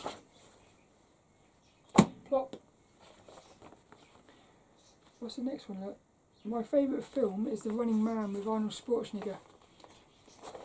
I watched that, recently watched it again, and it's, for me it still holds up. And I found out, which is quite surprising, that that film is based off of a book called The Running Man, which is actually by Stephen King. So the author of that book, it isn't Stephen King, but it is Stephen King, because he used a different name. So I thought that was quite interesting. So like, Stephen King was experimenting with different sort of topics or something. But it makes me wonder, what other books has, say, Stephen King or something created, which weren't successful, and you never knew that you'll never know that Stephen King created them. It's quite interesting. Fact number 154. I still haven't watched Avatar 2 yet, because 3 hours seems too long for the cinema. I want to watch it in that 4DX where the seats move, but it's like over 3 hours long. 155, I love numbers, they have energies. That's it. For me, numbers are powerful. And recently I've been seeing, when I've been looking at the clock, I keep seeing 1111. Or, like, you know, I keep seeing double numbers, 2222. So, and when that happens, you can feel like, what I can feel like, there's an energy to the numbers. I have a feeling being transgender is some form of spirit possession. That's fact number 156. So obviously I'm transgender, but that was a funny sound. I don't know how to explain it, but well, it's just a thought. But I'm thinking that transgender, that feeling like you're somebody else inside of a body, that for me, that's some sort of spirit possession. And I don't know whether it's that you're the spirit and you're thinking you're the body, or whether you're the body, the person in the body. Because basically you're going to end up with two people, the person in the body and the spirit that doesn't have a body. So like, I'm still wondering, who am I? Who am I really? Am I the person that was in the body to start with, which you'd have to say was Kevin, or am I Sophie, this spirit that's come into the body? Or am I neither of them? Like, is the body itself some sort of spirit? Like, when you're born, maybe Kevin goes into the body, but the body's already there. Like, maybe what I mean is, maybe you're like an observer, observing Kevin. But what happens is, if a spirit comes in, like called Sophie, you as the observer, you're now seeing and feeling two spirits, so you're getting confused. Whereas most people will only ever be observing like the Kevin spirit, so the observer will feel like it's Kevin. But like somebody who's transgender is the observer observing these two spirits. That's what I'm thinking. Fact number 157. This is a good one. At a car boot sale, I found an external hard drive, an LG external DVD player, which also works on the Mac, and basically it works, and it was £1. So what I can do is now I can sit and watch like superhero films on the Mac, which doesn't have a DVD drive, and I can also connect this up to the Surface Pro as well. So that, for me, this is why I love car boot sales. You find like bargains. Number 158. I'm always running out of hard drive space. Yeah, I ended up buying I think it was a 3 terabyte hard drive. Even that's not enough, because when you're making videos, you've just got. So what happened is now I've actually started deleting the raw footage. So when I create a video for YouTube, what I'll do is I'll only keep the finished rendered one, because I don't have enough space for it else. So I don't know how people who are working with 4K footage, I don't know how they're able. They must have like just so many hard drives or something. Fact number 159. I prefer silence to noise. And fact number 160. I prefer nature to man-made. I prefer sleep to walking. I prefer cats to dogs. I prefer traditional to digital, and that goes for art, comics, paintings, everything. Yeah, I just prefer traditional, but I still love digital, but there's something about traditional, it just feels a bit more special for me. 164, I prefer the paper of old comics to newer ones. Yeah, the old comics, they're on like really thin, rough like sketchbook paper, and I don't know why, it just feels like maybe what it is as a child I was reading comics with that paper, and it's reminding me of that, because I used to I'd read the Beano and stuff. But I don't think it is just that, because there's something about that paper, because in the Imagine FX magazine they went through like a period where they made the traditional section, which was like a little 5 pages or something at the end of the magazine. For a period they made that sketchbook paper, so it felt like rough and textury, and I think that's all it is. It's the texture of it. It's like, and that's one of the reasons why I like traditional better, because traditional you're feeling textures, whereas with digital you're not feeling things. That's what I'm thinking.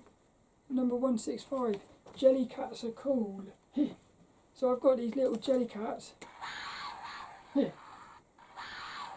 We've got a little lion, a little mouse who's got a big tail which you can actually put between his legs, and it just looks like he's got a willy, which is cool, and a little froggy.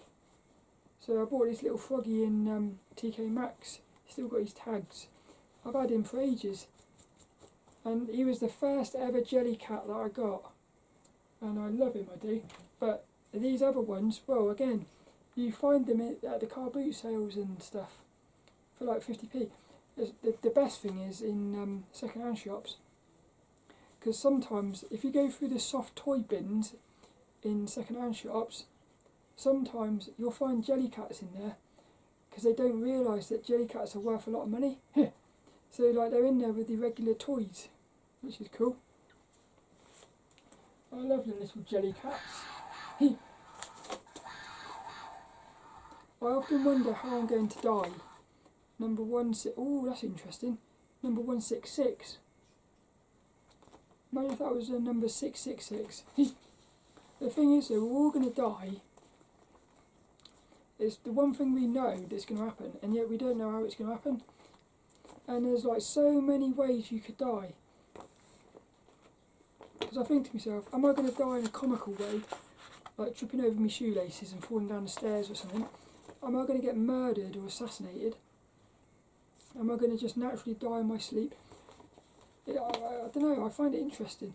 And I think to myself, if I could be told how I was going to die, would I like to know? And I think I would. Number 167, I have a thing for rubber ducks. 168, I can't waste food. Yeah, I can't throw food away. So what I do is I feed it to the birds. Because Robert Wagner is my favourite lucid dreaming expert. I would say Robert Wagner and Dr. Joe Dispenza and Bert Dodson. So the artist Bert Dodson, Dr. Joe Dispenza and Robert Wagner, those 3 people have actually changed my life via their books. So Robert Wagner, a lucid dreaming expert, what happened was I had a spontaneous lucid dream right after I started this podcast, and that's when I found Robert Wagner. And what he did was he showed me that in the dream realm is a much deeper magical place than what I ever thought it was. But what I like about Robert Wagner is he goes into like the deepness of the dream realm. 170, I used to chase my sister around the house with the kitchen knives. Again, I was crazy as a child. I would say there was like a little demon in me or something. And the thing is, I have to accept that that's still inside of me, because you don't just get rid of that sort of thing. So what happened was, my sister, well, we were both as bad as one another. I was worse. I took it more to the extreme, but she did do stuff to me. But this one time, I remember, she basically ran into the bathroom, and I was like throwing the kitchen knife underneath the door, the little gap in the door. It's mental. It's fun though. It's like memories, you know. So like the next one, my sister once put me in a duvet cover and tied me to a lamppost outside, and all I had on was a pair of pants, because she was with her friend Kelly. So like, that, you know, that's the things that she was doing to me as well. But again, I find it funny now looking back, because it's created memories. So we both sort of, in a strange way, we were both sort of torturing each other, but we enjoyed it. I know we did. Well, I enjoyed it as well. Fact 172. I used to hide aerosol cans in the local bonfire, because we lived in this place where there was a big grassy bank right around the corner, and every year everyone would put all the kids would basically build a bonfire. So we were going around collecting wood and stuff, and we used to basically play in this bonfire. So what happened is I would just throw these aerosol cans in there. So when it come to bonfire night and they lit it, you'd have these mini explosions with these aerosol cans going off. Again, looking back now, it's dangerous, but at the time it was fun because you just didn't realise it was dangerous. 173. I had my Walkman taken off me at school for playing Michael Jackson on the speaker system. So what happened was, it was in French class. They used to have this cassette thing where they would play like French cassettes or phrases, and the class had to sort of repeat it. So the teacher went out, and I took me Michael Jackson cassette, put it in, and I was playing it. And then when he come back in, he took me Walkman off me, and me Michael Jackson thing. I never got that Walkman back then. 174. Me and Chris and Nia at school used to record our own radio shows on cassette tapes. So again, this was like in the 80s, in the mid to late 80s. You didn't have the internet or nothing. So like we were basically, I feel like if we were kids now with YouTube and stuff, we would probably be making YouTube videos and stuff. Unfortunately, I haven't got any of those tapes anymore, because I kept them, but in one of the moves, because I've moved quite a lot, I can't remember when, but in one of the moves, they just got lost. So I don't actually have that anymore, which is a shame. But like, we used to swear a lot as well, as kids. My sister is a West Ham fan, and I'm not into football. That's it. But the thing, my sister's really got into football, she has.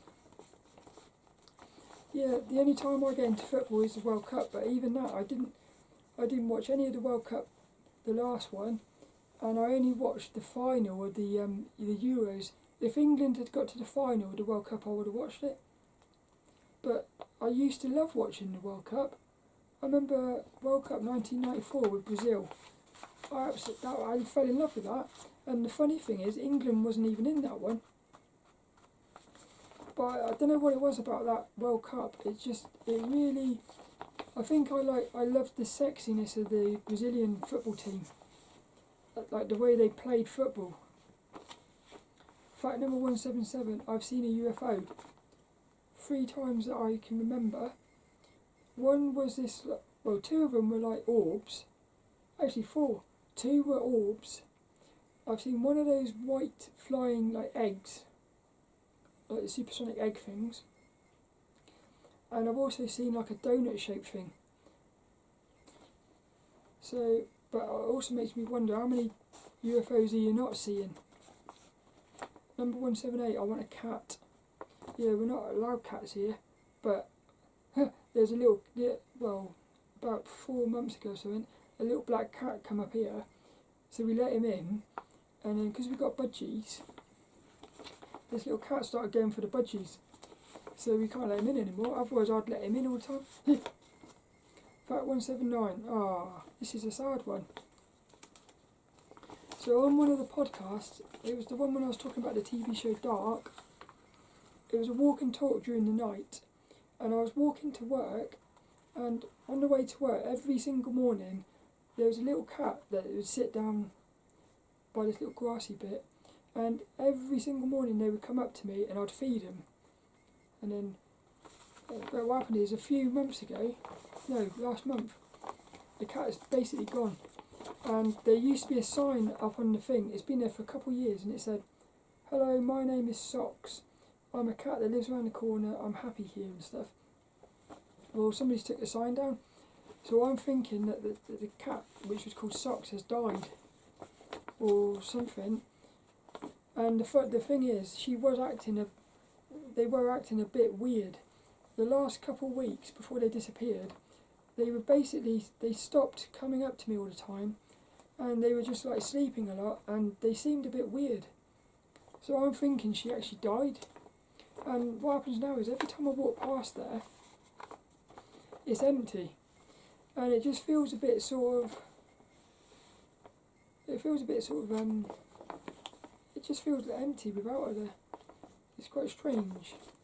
Fact number 180, I used to paint Warhammer figures. Those little metal figures. Yeah, I used to. And then, well, the next one, I've always wanted to play a Dungeons and Dragons type game. Something like that. Or even Warhammer or something. But I've never actually played it. Probably because never had friends who played them or something. But I used to love painting the little figures. Fact number 182, me and my sister used to throw peanuts at the break on the VHS board game Atmosphere. I am the gatekeeper. This again was in the 80s. I don't know if you've ever seen it.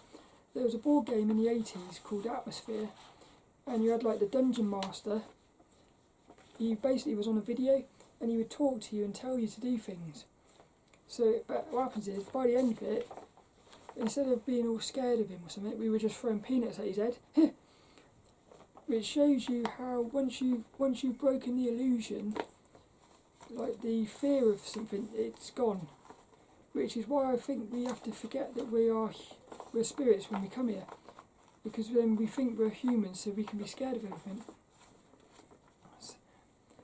I like using bottle corks instead of bottle tops. One, because it makes a cool noise, but also I like it basically. So basically my bottles are always, apart from the one at work,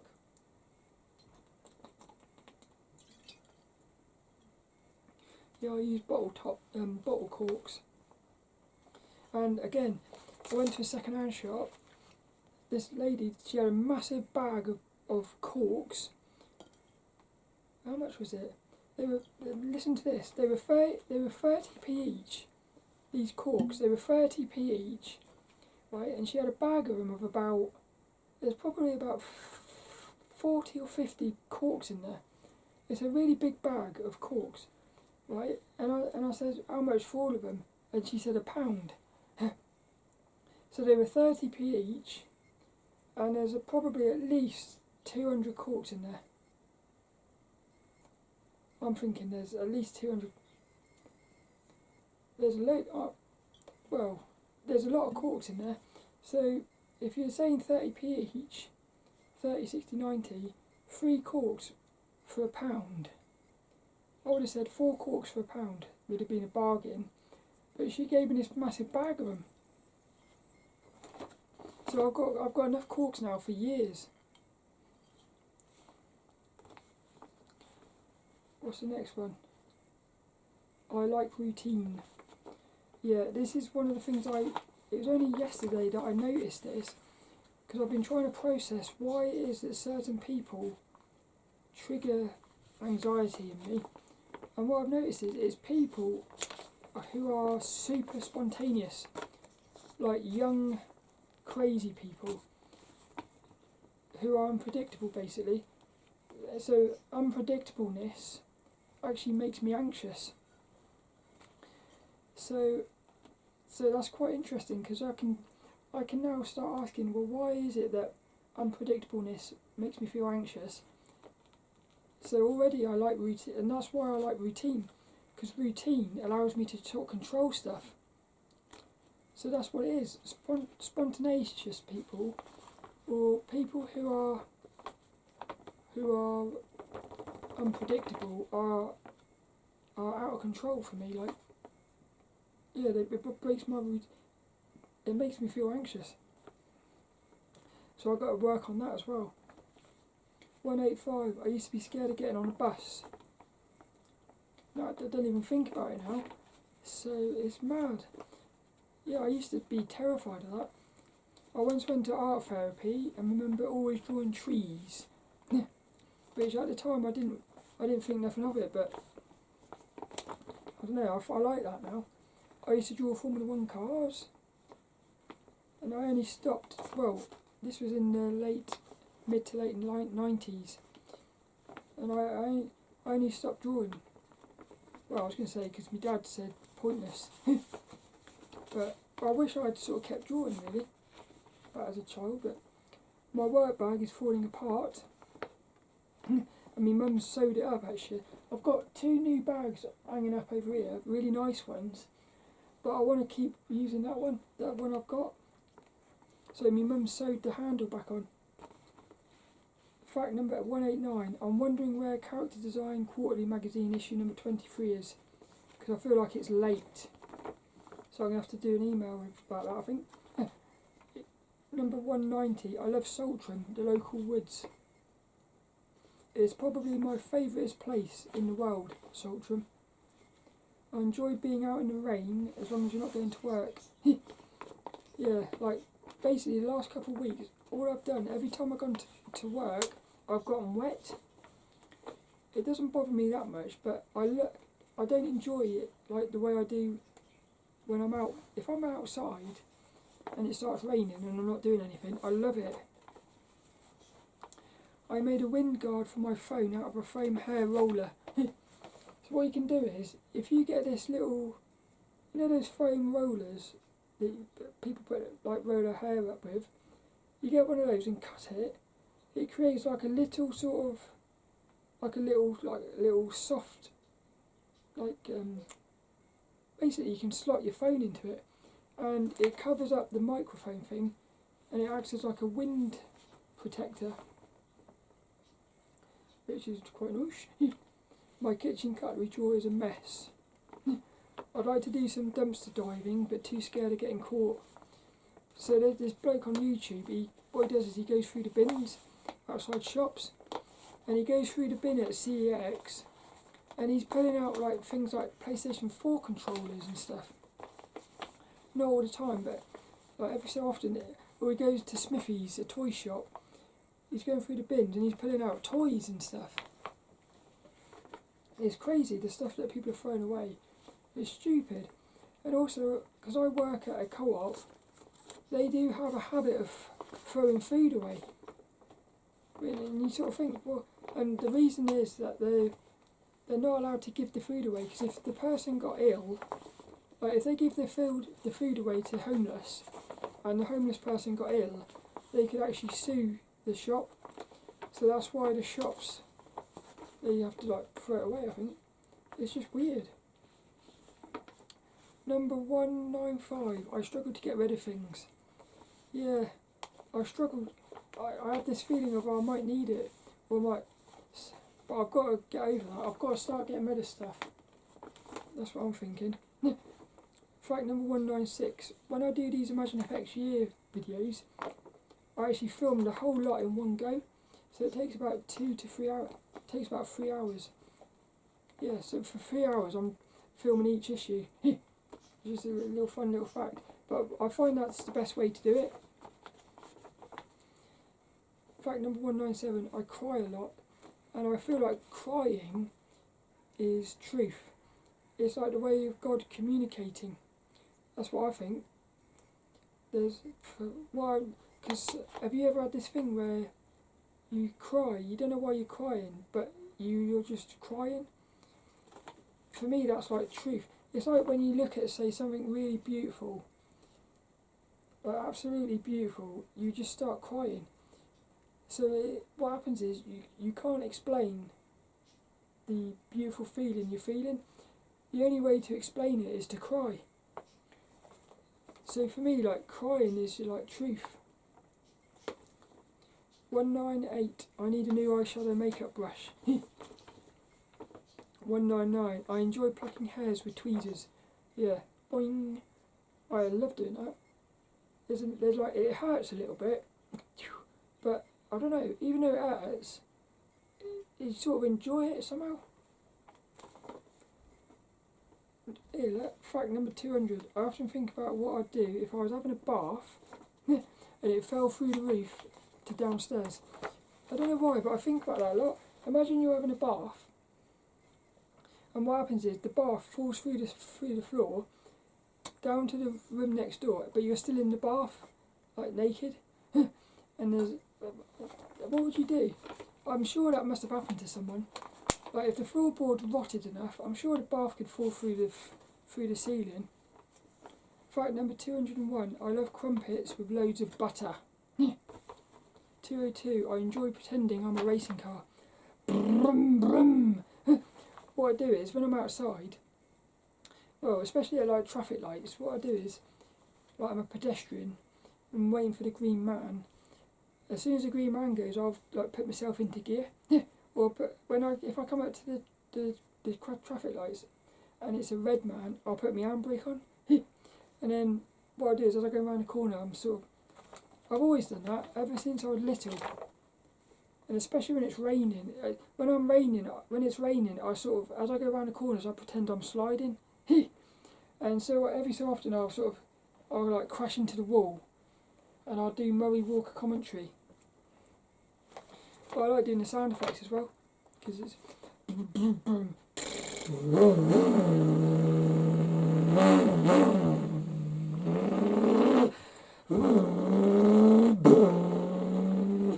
Fact number 203. I miss Murray Walker, Formula 1 commentator. I think if Murray Walker wasn't commentating on Formula 1 when I was a child, I don't think I would have got into it, because he spoke from the heart. And look at that! That's colossally, that's pencil! I don't think anyone has ever spoken more from the heart than Murray Walker, and you could feel like the passion of him. He was amazing, he was. And also I miss Michael Jackson. Again, Michael Jackson was very special, and I think there was something nefarious going on with his death. That's what I think. And number 205, Michael Jackson's Bad was the first cassette tape I ever owned as a child. And I still remember what had happened is, I was into Michael Jackson, my sister was into Take That. That was a bit later on now. She was into 5 Star. My dad was into Rod Stewart. And what would happen is, when we would go out to London in the car, like my dad would play Rod Stewart, and I would play Michael Jackson. So like whenever I hear Michael Jackson songs from the Bad album, I sort of think about it in the car with me, mum and dad and my sister. And also with Rod Stewart as well. Fact number 206, the Commodore 64 was my first video game system. So that's where it all started. Video games. The old Commodore 64. 207, Treasure Island Dizzy. Also, I do think the Commodore 64 was way better than the Spectrum, the ZX Spectrum and the Amstrad. So I don't understand really why the Spectrum was so popular. And it was clearly, because the Commodore 64, you had, in my memory, it's like the colour, it's like everything was coloured in properly. Whereas the Spectrum, everything was coloured in with squares. So it's almost like, if they coloured in a character on the Spectrum, it was like one big massive pixel of colour. So it was like the character basically became just a square of colour. Whereas on the Commodore 64, it was like the character kept its shape. So Treasure Island Dizzy was the first video game I ever bought with my own pocket money. And I remember I took it home, I played it, and I couldn't get past the first screen. Because what you had to do was you had to pick up this treasure chest, which was like hidden in the background. You had to pick that treasure chest up, take it over to the right to the left, drop it, jump on top of it, and you could get up to the cliff. But what happened was, I didn't realise that you could pick things up, because this was back in the day before the internet or anything. So like for weeks, I was basically, all I could do was go into the water and die, because I didn't have a snorkel, or I could just walk along the beach, like 2 screens worth of. So basically, I never played that game until I got a copy of Zap 64 with it had like a walkthrough in it, and it said pick up the treasure chest, and that's when I realised, I can pick objects up. And then basically that video game series became one of my favourites, the Dizzies. because it was like a sort of puzzle platforming game. The next one, 208. I used to be known as the Oracle at my old job due to my video game knowledge. But yeah, basically, if you needed to know anything about video games, it's like I was a database of video game knowledge. But I'm rusty now. Basically, anything up until the PS3, I still know quite a lot about. But anything after the PS3, because I stopped playing video games, it's just gone. But it shows you how much information you can hold inside your head. Zap 64 was my favourite video game magazine ever. I remember inside you used to get these little cartoon characters, like each of the writers and the editors had a little caricature. So there was like a sort of a personality to that magazine. Number 210. Getting free video game demos with magazines used to make me so happy. You always used to get a demo disc with PlayStation magazines, and even as Zap 64 you used to get cassette tapes. So it's like each month you bought, basically what happened was that was all I ever got really. So as a child mostly I played demos. So each month I got this magazine. It's like I got my month's worth of video games. It was brilliant. Whereas now, like you download the demos, so you've lost that specialness, I think. 211. I used to turn the TV off if I heard Dad coming up the stairs, as he didn't like me playing video games. So I used to, if I heard him come up the stairs, I'd quickly pretend I was reading or something. Which that you can sort of see that. For me, that's like a psychological thing. That is. What I'm thinking from that is it makes me think I was scared of my dad, and I wasn't allowed to be myself. That's what I'm thinking. But it was me stopping myself. 212. I didn't renew my PlayStation Plus subscription, which ran out 2 months ago. So basically, I've been subscribed to PlayStation Plus every day since 2010 when it first launched. And there was only 1 month I missed, which was the month when you got Call of Duty on the Vita. Because what happened was in 2013 I stopped playing, 2015 or something, 2014 I stopped playing video games, and I let my subscription lapse.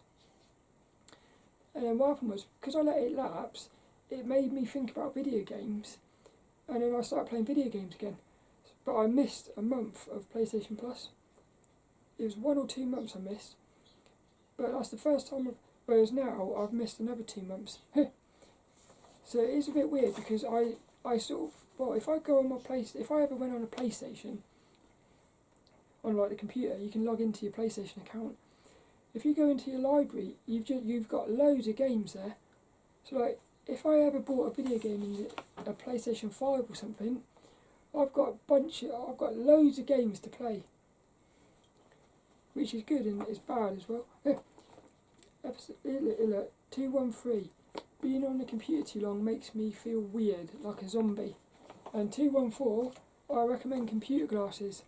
So what you can do is, if you go onto Amazon, you can buy these computer glasses, and what it is it's just a sheet of glass which is like tinted, and it blocks out your vision doesn't change. But what it does is it blocks out a certain colour of light, and it makes everything like an orange, a yellowy colour. Only subtle. But what it does is it basically takes the strain off your eyes. Now what was happening was, when I was studying with SVS Learn, and I was like online art class, I was doing a lot of stuff on the computer. My eyes, it was also when I was working on a website, my eyes was hurting.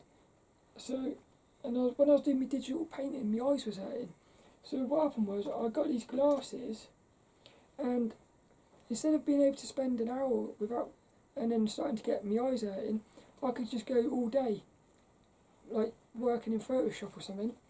So those glasses are amazing.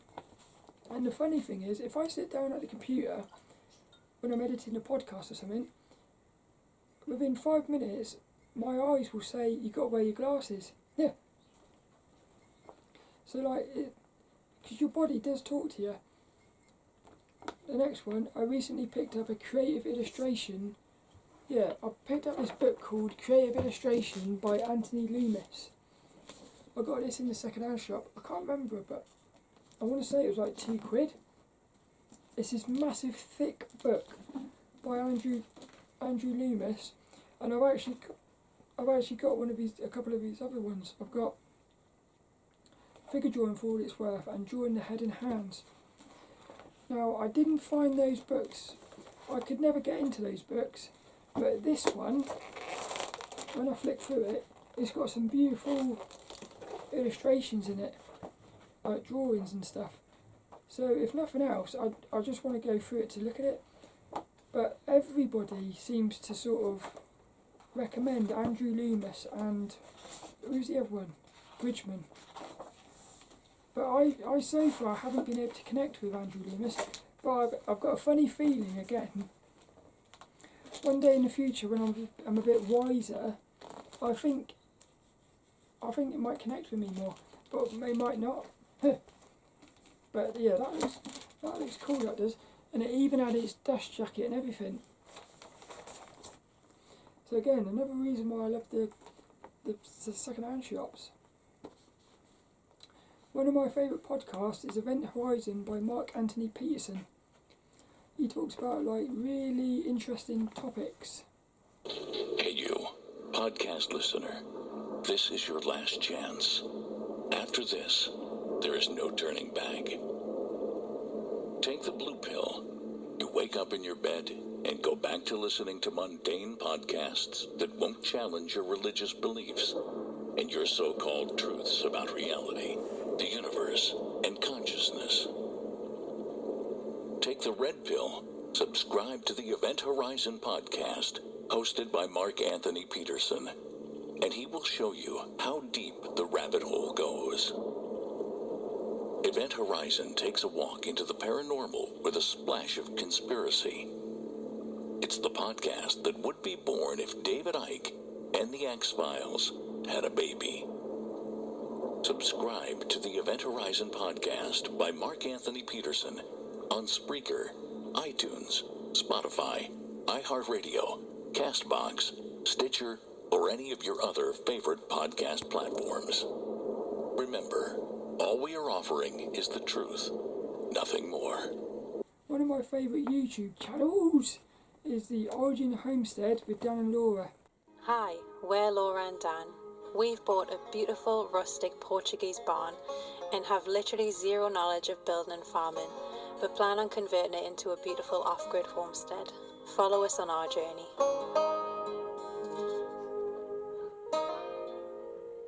So what they're doing is they're moving off grid, living off grid, and they're just basically documenting their journey from starting with nothing to eventually living off grid and with a vegetable garden and everything. So they're going to be self-sustaining, self-sufficient.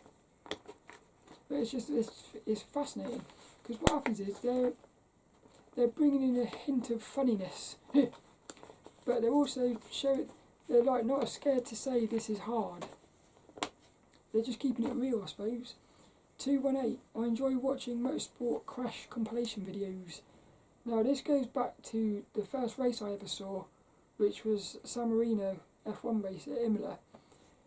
Not only did Ayrton Senna and Roland Ratzenberg die, the race was full of crashes. You had a crash at the start, when a wheel flew off into the crowd. You had a crash in the pit lane. You had a massive crash for Rubens Barrichello in practice as well. So the whole weekend was just full of carnage, really.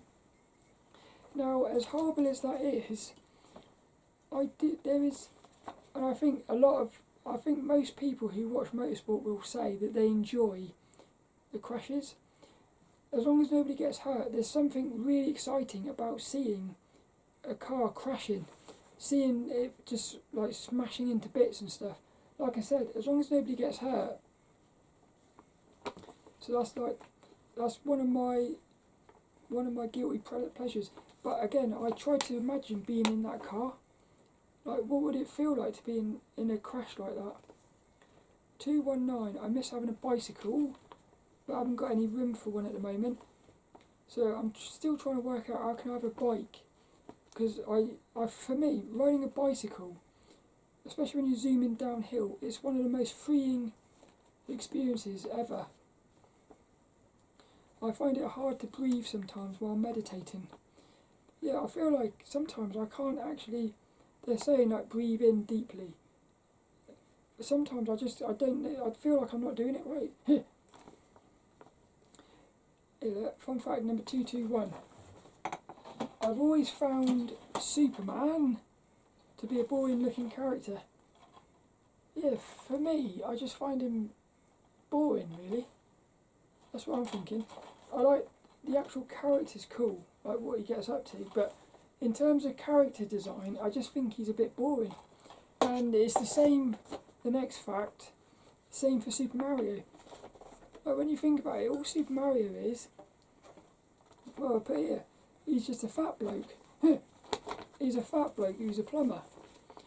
He's not really a very exciting character, and yet somehow he's become super iconic, which is weird. Because like for me, Sonic the Hedgehog is a proper character. Super Mario isn't. But I think what happened was Super Mario probably, I have to accept, had a better game. So what happened is people probably fell in love with Mario because it was a better game. So if the game itself was rubbish, then I don't think anyone would have connected with Mario. Whereas Sonic, if Sonic was a rubbish game, I think people still would have fallen in love with Sonic. That's what I think. Sometimes when I have a wee, I stand up, but I realise I haven't finished yet. Yeah, that's another one. The next one, I would love to go back in time to the dinosaurs. Yeah, because I'm sure that dinosaurs and humans were actually living together. That's what I'm thinking. And also, I just want to see what these dinosaurs were like. Were they friendly or something? 225, I'm a vegetarian. I haven't eaten meat in yonks, and I don't miss meat.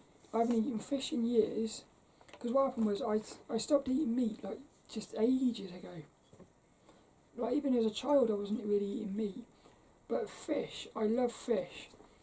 But a few years ago I stopped eating fish, and I do miss fish cakes. I do miss me fish cakes. I don't know what it is, but basically they've created fake fish.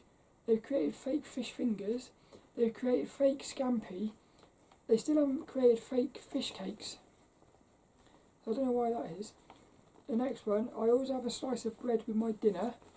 Even if I'm eating a curry, I'll have a curry sandwich. Yeah. I'd like to stop taking female hormones. That's another fun fact. But there's something that's stopping me doing it at the moment. But I feel like in the future I will be not taking hormones anymore. So I just think to myself, well, you might as well stop doing it now. Fact number 230, my favourite podcasts to record are walk and talks. I love those ones. I just love being outside talking, and I find that when you're outside talking, somehow more truths come out. That's what I'm thinking. But also, there's a nice connection with nature. Fact number 231, I love cereal. So what I do is, one of my lucid dreaming practices is, as long as I've gone to bed at the right time, I will wake up about 10, 11, 12 at night, and I'll get up and have a bowl of cereal, and then go back to bed, and 9 times out of 10 I will have a lucid dream. It's nothing to do with the cereal, it's just like, I don't know, it's my favourite time to eat cereal is in the middle of the night. Because I think if you eat it in the morning, I'm normally rushing to work, so I don't eat it in the morning. And then at night time, well, I love cereal all the time, but my favourite is in the middle of the night. Number 232, Saturday night is movie night.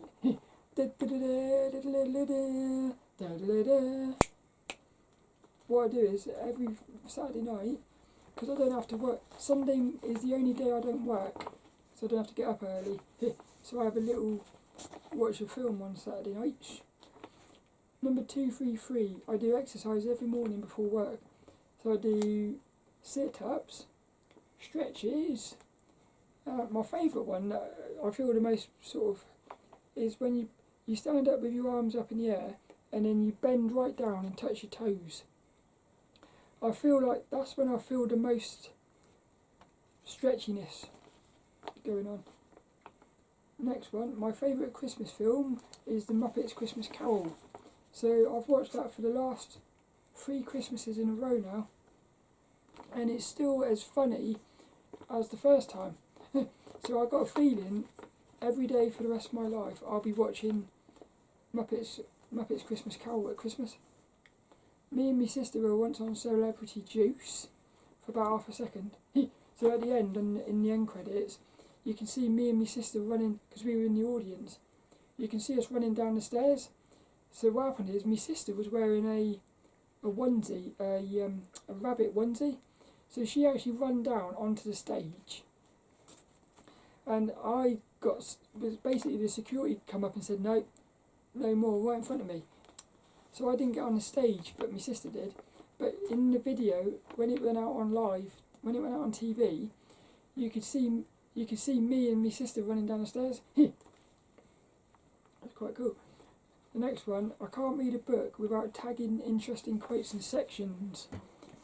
Yeah, basically, what happens is, if I'm reading a book, the book will end up with just tags all over the place. It's just like the way I like to do it. Like I said, it takes me a long time to read a book because I'm constantly thinking about everything. My favourite art book series is the Sketching from the Imagination collection by 3D Turtle Publishing. There's actually a new one out called Sketching from the Imagination Myths. It's been out for about probably even maybe a year now, and I still haven't got it. But I'm going to get it very soon because it's my favourite series. It's just I've been distracted by a lot of other things at the minute. So the next one, I don't use social media apart from YouTube. For me, YouTube has become like a search engine and everything. Next one, 239, I never pick up calls unless I know who it is. 240, I once prank called me mum with an Arnold Schwarzenegger soundboard. I'll actually play the clip in here because I've still got the clip on my computer. It's quite funny, it is. Good morning. Nice to meet you. How are you?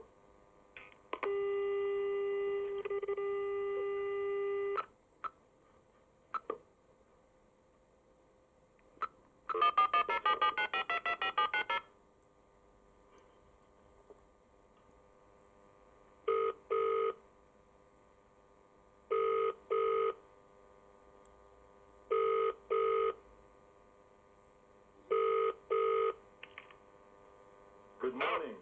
Good morning. How are you? Wonderful. Nice to meet you. I want to ask you a bunch of questions. I want to have them answered immediately. Excuse me, I have a few more questions if you don't mind. What's your real name? What's your real name? What do you want? Pardon? What do you want? Want what? What do you want? I don't know what you're on about, mate. I'm Detective John Kimball. Eh? I'm Detective John Kimball. Yeah, whatever. I'm a cop, Bye. you idiot. Bye. Fuck you. Fuck you. Fucking hell, what's that? I'm Detective John Kimball. Come on, man. Come on, man.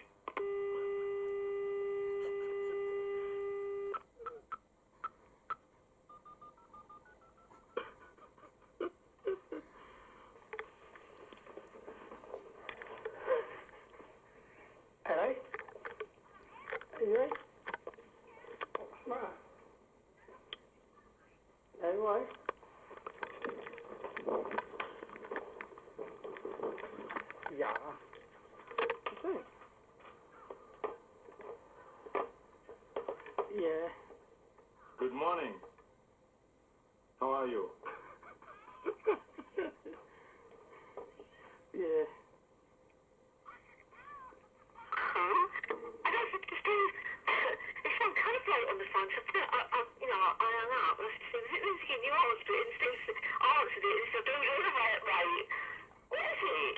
are you? I'm Detective John Kimball. Kev. What? Oh, you had to swallow that. Steve thought someone got hold of my number and was, making funny calls. Fuck I you. reckon I was it, to be quite honest. Where's that from? Fuck you. Yeah. Where's that from? It's off the internet. Is it? Yes. Oh, Kevin, it was you then. Yes. Yeah. Oh, right. Oh, darling. Give us a scare there. I thought someone got hold of my number. But this was like 20 years ago. It was, 16 years ago. The next one, I sometimes think lilDENNiS is alive. Yeah, I do. I don't know what it is about lilDENNiS, but I've got a feeling he is actually alive. The next one, my favourite character design quarterly magazine is issue number 6, which actually had Lois on the cover. It's a beautiful one, it is. And then the next fact, so issue number 6 is my favourite character design quarterly magazine. My favourite Imagine FX magazine is issue number 85, and this is with I'm gonna struggle to say this name, but the artist is called Yu Wang. I believe that's what they're called. Yu Wang. Yu Wang, my lord. Something like that. Actually, it says in the comic, in the magazine, it says the artist is called Sakumi Chan. So I think the artist that I've got written down on my notes is the artist who did the regular cover. Yeah, maybe. Number 85. Unless I've picked out the wrong one. 85, no, I don't know what's happened there. But it's a beautiful cover. Fun fact number 244. I love washing my feet in the sink. I really do. It's something, it's just beautiful. Especially after you've been working, you come home, it's my favourite thing. Especially because my shoes stink. My work shoes. 245. I have over 2,400 unread emails. I think you're just going to have to delete them at some point. 246. I will be living off grid in the future. Ba-ba-da! Whatever that means. Because that's the thing. I don't know what it means, but I know that for me, the way of life of living off grid, self-sufficiency, that's what I want in the future. But I'm going to have to stop buying all these comics and stuff. Because you won't be able to, that's what I mean. At the moment, the way I am at the moment, it's not the way I need to be. And at the moment, I'm still attached to buying stuff. So until I've got over that, I won't be able to live off grid.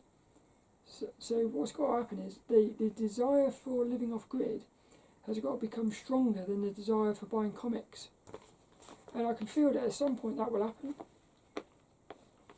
It's just how long will it take, sort of thing.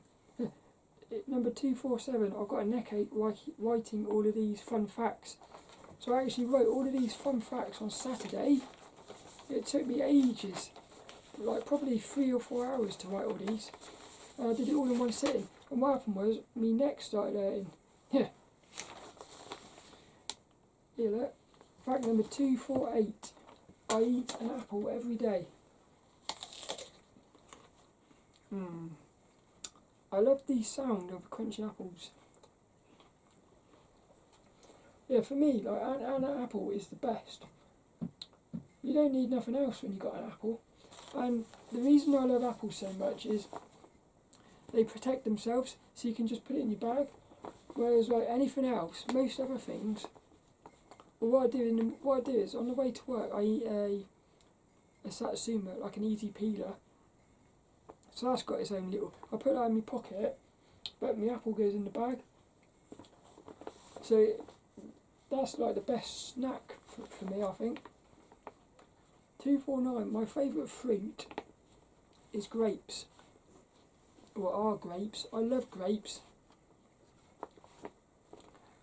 Like, you just eat them like that.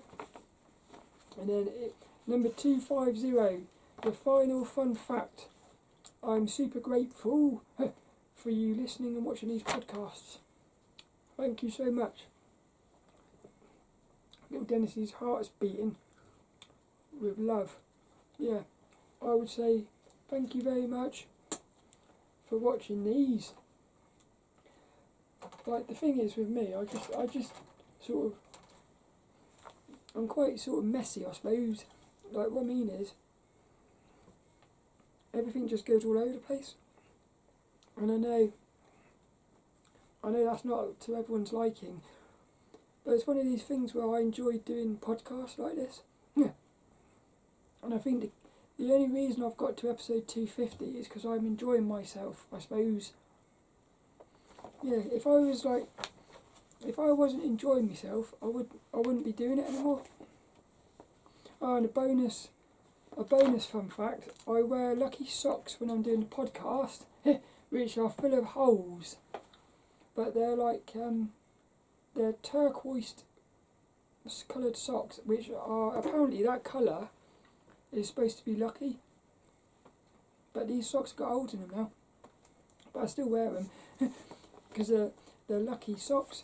But what it is, well, basically that colour turquoise is supposed to be good for communication, which is one of the reasons why why I've got the throat chakra singing bowl, and also the singing bowl comes in a turquoise like little cushion thing that it sits on, because that's the colour of communication, like healing communication, which is what a podcast is all about. Yeah, the podcast is all about healing my communication wounds. That's quite cool. But it does remind me of my favourite driver, David Coulthard. He used to wear these lucky pants, and I think it was pants.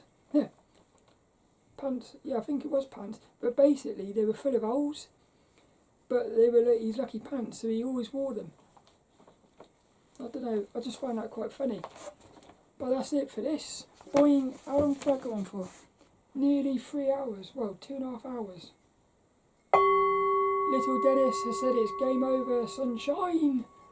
And I'm going to go and have a big drink and something to eat. But thank you so much for watching these. And please tell me if there's anything you ever want me to talk about and stuff. Because I'll talk about anything as long as it's sort of linked. Because I feel like this podcast is like a bubble, and you've got like art, dreams. So the bubble is full of different things. So even though you're talking about different things, you're still sort of talking about the same thing, which is the bubble. So as long as like the thing fits in that bubble, I'll talk about it. So that's it for this one. I hope you enjoyed it. All that's left is this week's inspirational quote, and it's actually going to go to a quote from the back cover of the book Breaking the Habit of Being Yourself by Dr. Joe Dispenza. And what it says is, and I love this basically sums up the book. You are not doomed by your genes and hardwired to be a certain way for the rest of your life. Yeah. See, a lot of people, myself included, and even now I still think, like with this social anxiety stuff, I sort of think that that's just the way I'm going to have to be for the rest of my life. But I'm convinced if I can, because it is all psychological, if I can, for me it feels like a puzzle really. You're like unravelling a puzzle which has created this social anxiety thing. If I can unravel this puzzle, I'm convinced that I can be free from it. And maybe being free from it means I'm still exactly the same. It's just there's no attachment to the anxiety or something. So you might still be feeling anxious, but you're not feeling anxious about the anxiousness. It's like you sort of accepted the anxiousness, so you will no longer be anxious. Even though you might still be feeling the anxious feelings, you won't be feeling anxious. I think, but, well, this week's inspirational quote: "You are not doomed by your genes and hardwired to be a certain way for the rest of your life." Dr. Joe Dispenza.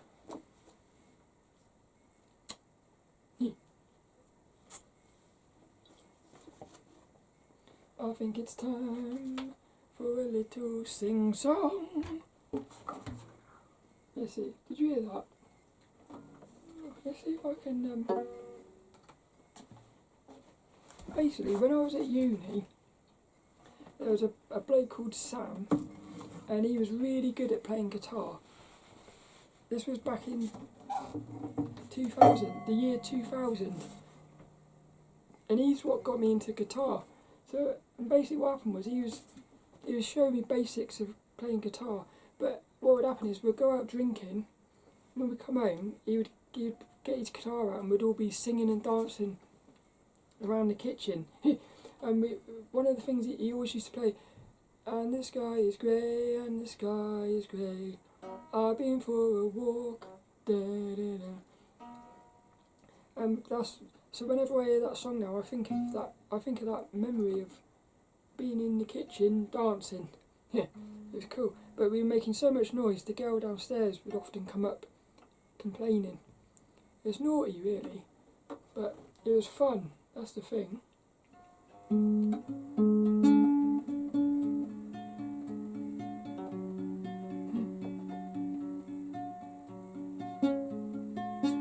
See, what happened is, because I've got long nails, I need to cut my nails really.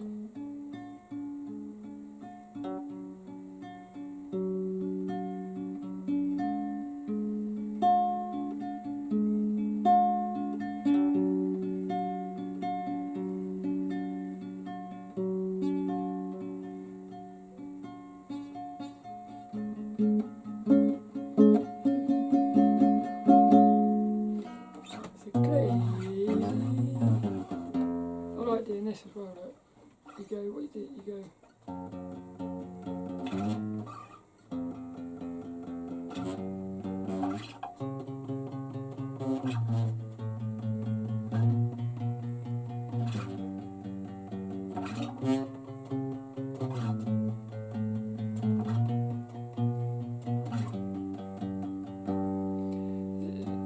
See, even though it doesn't sound very good maybe, it's strangely satisfying just playing the thing, even though you're not maybe very good. And that's one of the things I love about being creative really, is even if you're not good at it, as long as you're having fun, I think that's what it matters really. Yeah.